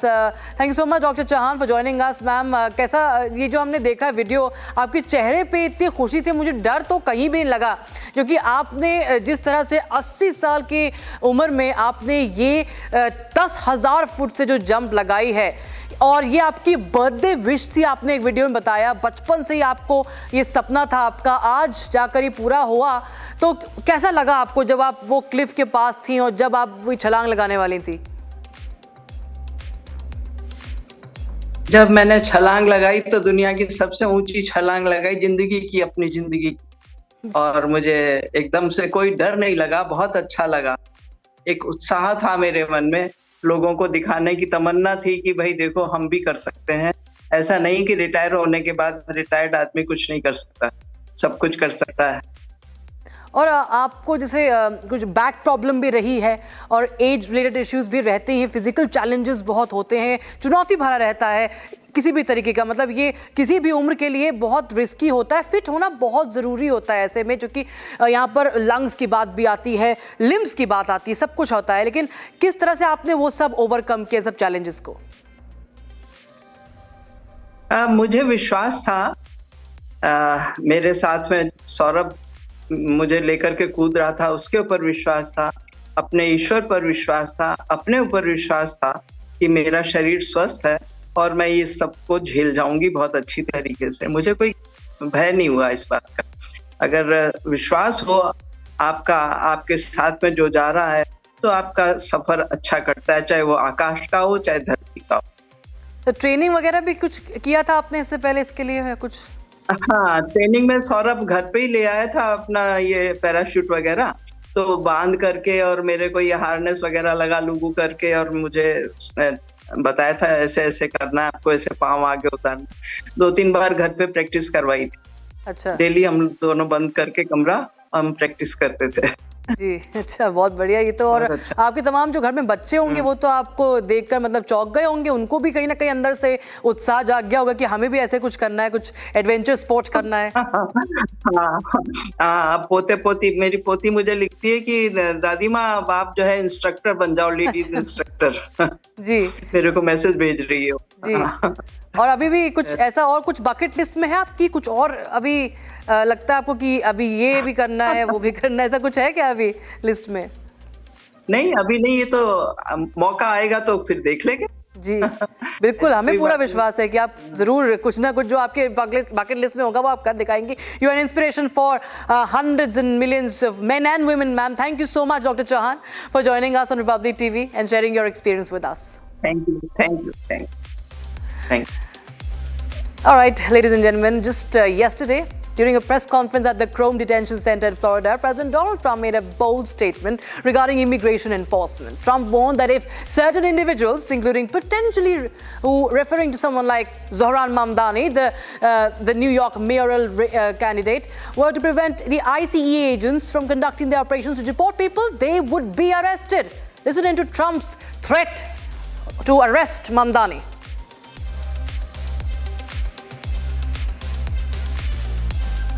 His nomination speech said he will defy ICE and will not allow ICE to arrest criminal aliens in New York City. Your message to communist Zohran Mamdani? Well, then we'll have to arrest him. Look, we don't need a communist in this country, but if we have one, I'm going to be watching over him very carefully on behalf of the nation. His nomination speech said he will defy ICE and will not allow ICE to arrest criminal aliens in New York City. Your message to communist Zohran Mamdani? Well, then we'll have to arrest him. Look, we don't need a communist in this country, but if we have one, I'm going to be watching over him very carefully on behalf of the nation. Now, New York City mayoral candidate Zohran Mamdani has now responded to Trump's threat. Mamdani, who is now the official Democratic nominee for the post of mayor of New York, has dismissed Trump's comments as an attack on democracy and he calls it an attempt to silence the political opposition. He issued a saying that he will not accept this intimidation by the president.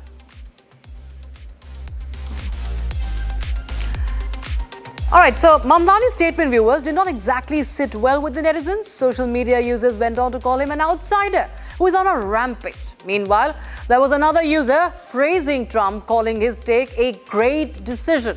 A third user even said, abolish him and you will be safe.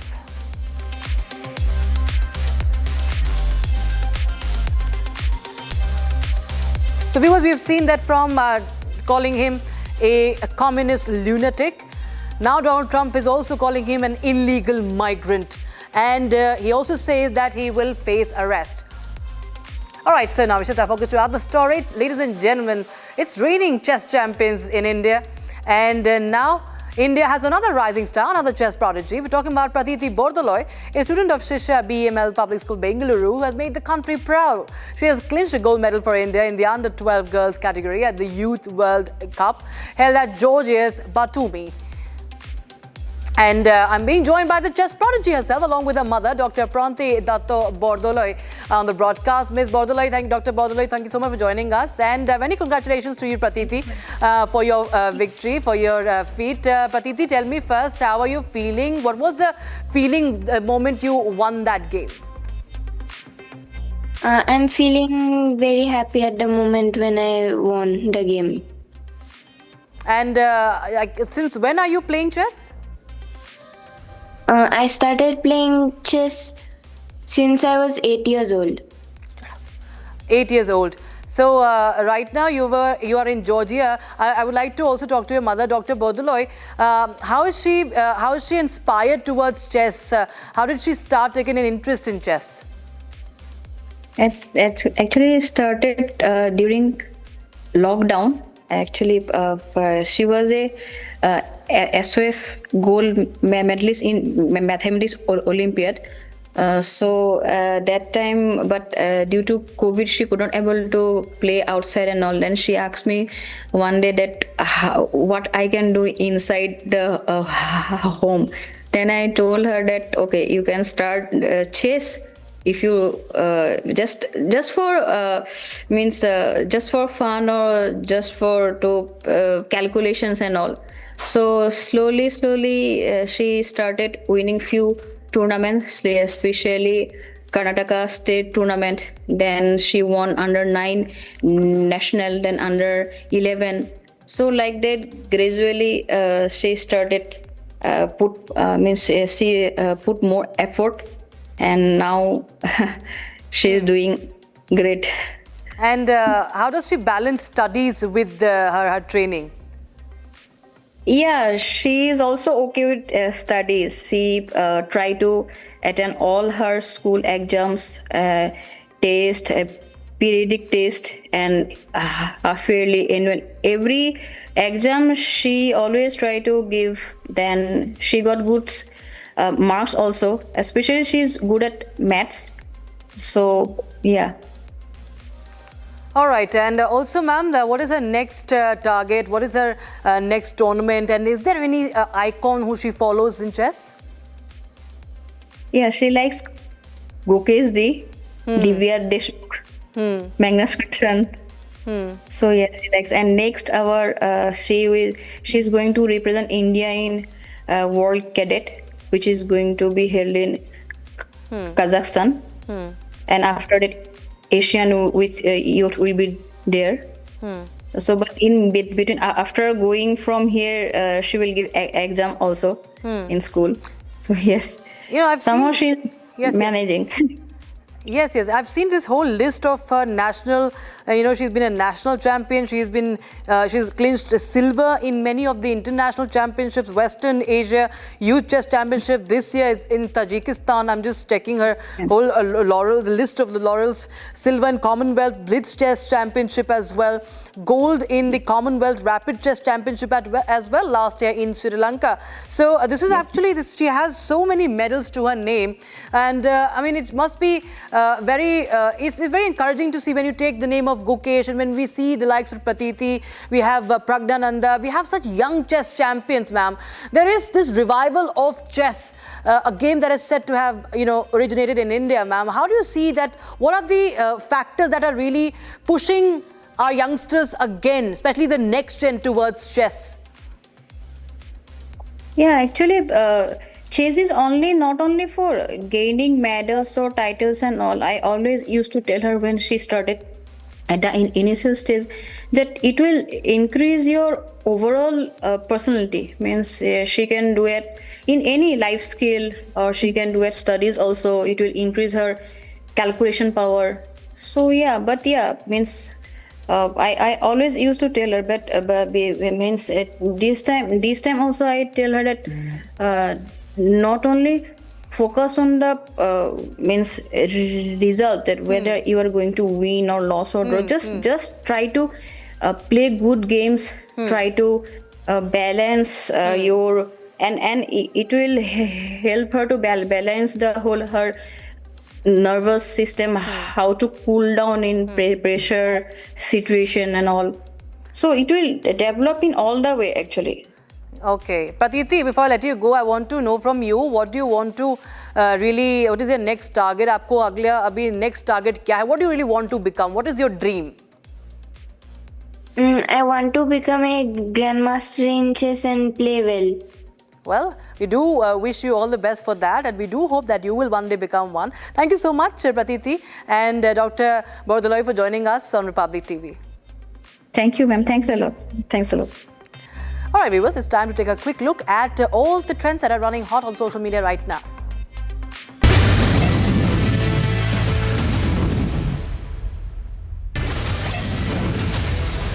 Amid a scorching heat wave in Portugal, beachgoers were shocked by an unusual and dramatic sight of a massive roll cloud, also called an Arcus cloud, stretched across the sky. The dramatic formation initially triggered panic, with some fearing a natural disaster. However, it turned out to be a harmless weather phenomena caused by cool air colliding with warm, moist air. Indeed, a stunning reminder of nature's power and beauty.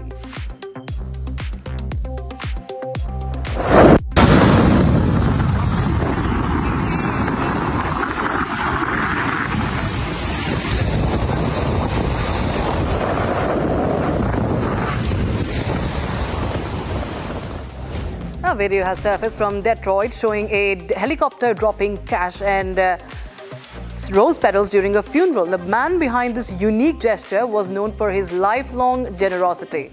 As part of his final wish, he arranged for over 4.2 lakh rupees to be showered over the Gratiot Avenue near Corner Street, leaving the community with an unforgettable gift.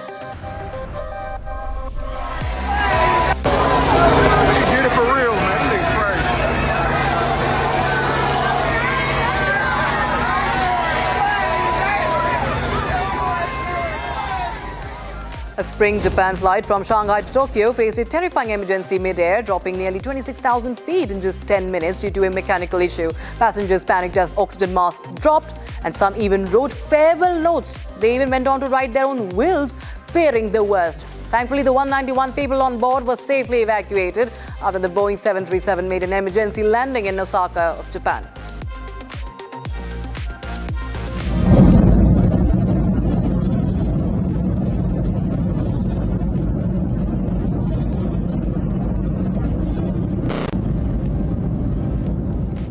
Katy Perry was spotted holding back tears during a recent performance in Australia, sparking speculation about the state of her relationship with Orlando Bloom.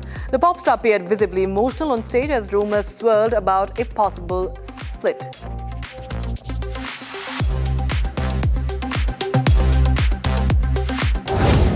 Torrential rains have caused widespread destruction in Himachal Pradesh, with at least 48 people reported dead and many still missing. The worst hit district, Mandi, is facing roadblocks, power outages and cloudbursts. The Beas River is flowing at full capacity, raising flash flood fears.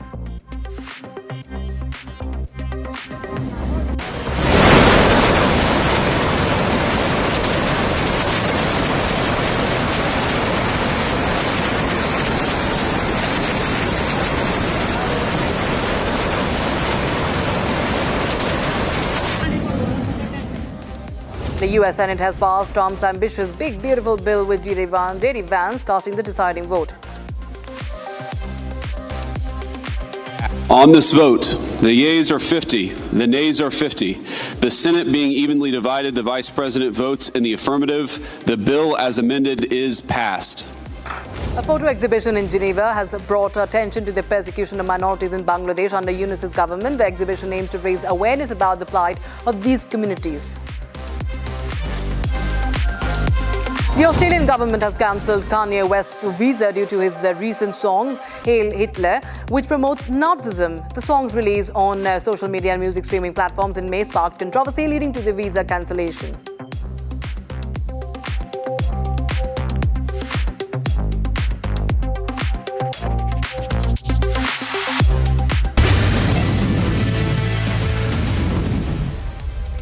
That we're tracking, the Ministry of Road Transport and Highways has released the revised Motor Vehicle Aggregator Guidelines 2025, allowing cab aggregators like Uber, Ola and Rapido to charge up to twice the base fare during peak hours.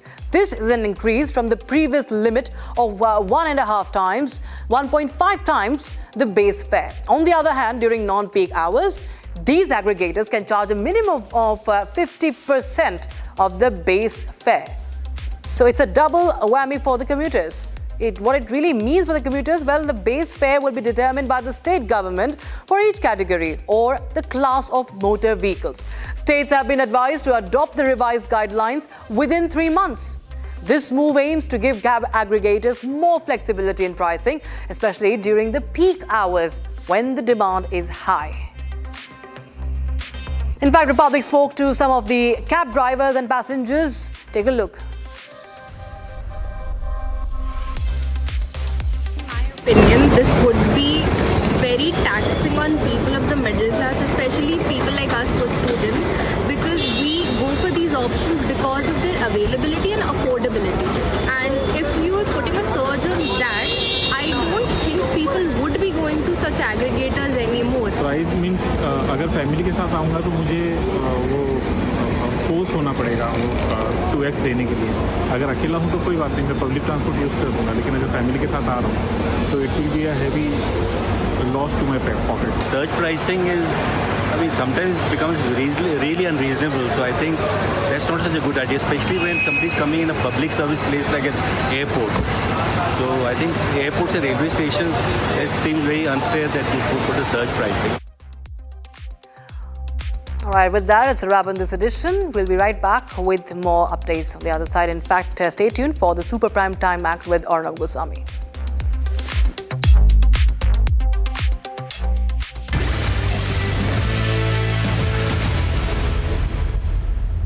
Co-powered by Century Ply Club Prime. Raho befikar. Amity has been ranked among the top universities globally for producing the most employable graduates by the Times Higher Education UK. Yet another testimony to Amity's excellent placement record. आधे bowl दही में 4 चम्मच MDH चटनी पुदीना मसाला डाला, stir करो, पुदीना चटनी तैयार। MDH चटनी पुदीना मसाला। पैसा लगाना है तो सेंचुरी प्लाई क्लब प्राइम पे लगाओ। डूबेगा नहीं, जलेगा भी नहीं, कोई खा नहीं जाएगा, धोखा नहीं देगा, ऊपर नीचे भी नहीं होगा, सेफ रहेगा, सिक्योर्ड, मिनिमम 30 साल का रिटर्न देगा। अब इससे बेटर इन्वेस्टमेंट है तो बताओ। सेंचुरी प्लाई क्लब प्राइम, रहो बेफिक्र। केसरिया से मन जोगी हुआ रे, दिल झूमे देखो मतवारा हुआ रे। केसरिया से मन जोगी हुआ। हर पल मनाओ केसरी त्योहार। विमल, बोलो जुबान केसरी। दादी के हाथों का जादू और खुशबू से महकता घर, माँ की मुस्कुराहट और खाने की सुगंध। MDH गरम मसाला, क्योंकि हर रिश्ता है स्वाद से जुड़ा। Future wars will be conducted based upon intelligence input gathered from enemy's territory. Suppose there is a war with Pakistan or China or even Indian Ocean region, then we have to know what exactly Pakistan is doing in depth, what they are doing towards their military assets, which are closer to Afghanistan border, closer to Iran border. Similarly, in Tibet, in case there is a skirmish with China, we would like to know what is PLA doing in Tibet or even in depth in China. Bharat 1 Minute brought to you by Canara Bank. Together we can. In a joint operation by Southeast District STF and Sunlight Colony Police Station, an encounter ensued near Sarai Kale Khan bus stand with a wanted convicted robber Lalit. He was arrested after an exchange of gunfire. Pistol and 4 rounds of ammunition seized. Srinagar Police and CRPF flag off the first batch of Sri Amarnath Yatra from Panta Chowk base camp towards the Baltal base camp.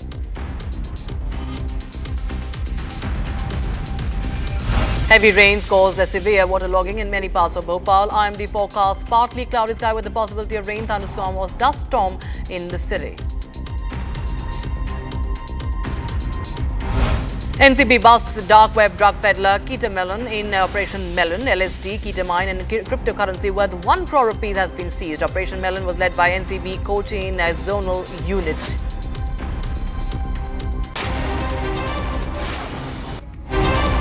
Bharat 1.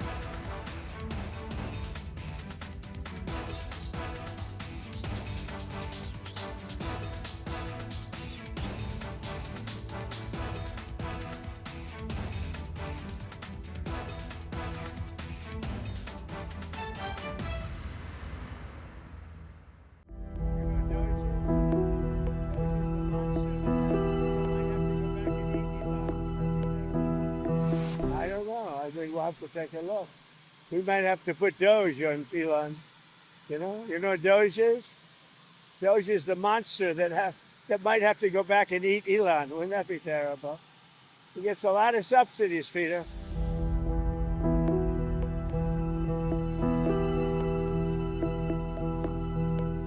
His rocket company is the only reason we can now send American astronauts into space. Take over, Eli.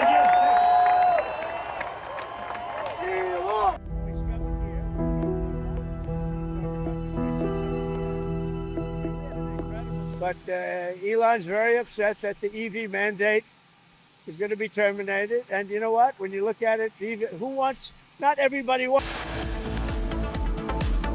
Double whammy for common man. Government allows hike in surge pricing for cab aggregators, commuters to pay more. Boeing 737 plane falls near 26,000 feet. Video shows people screaming to put on the oxygen mask. Parliamentary Committee on Transport summons airline CEO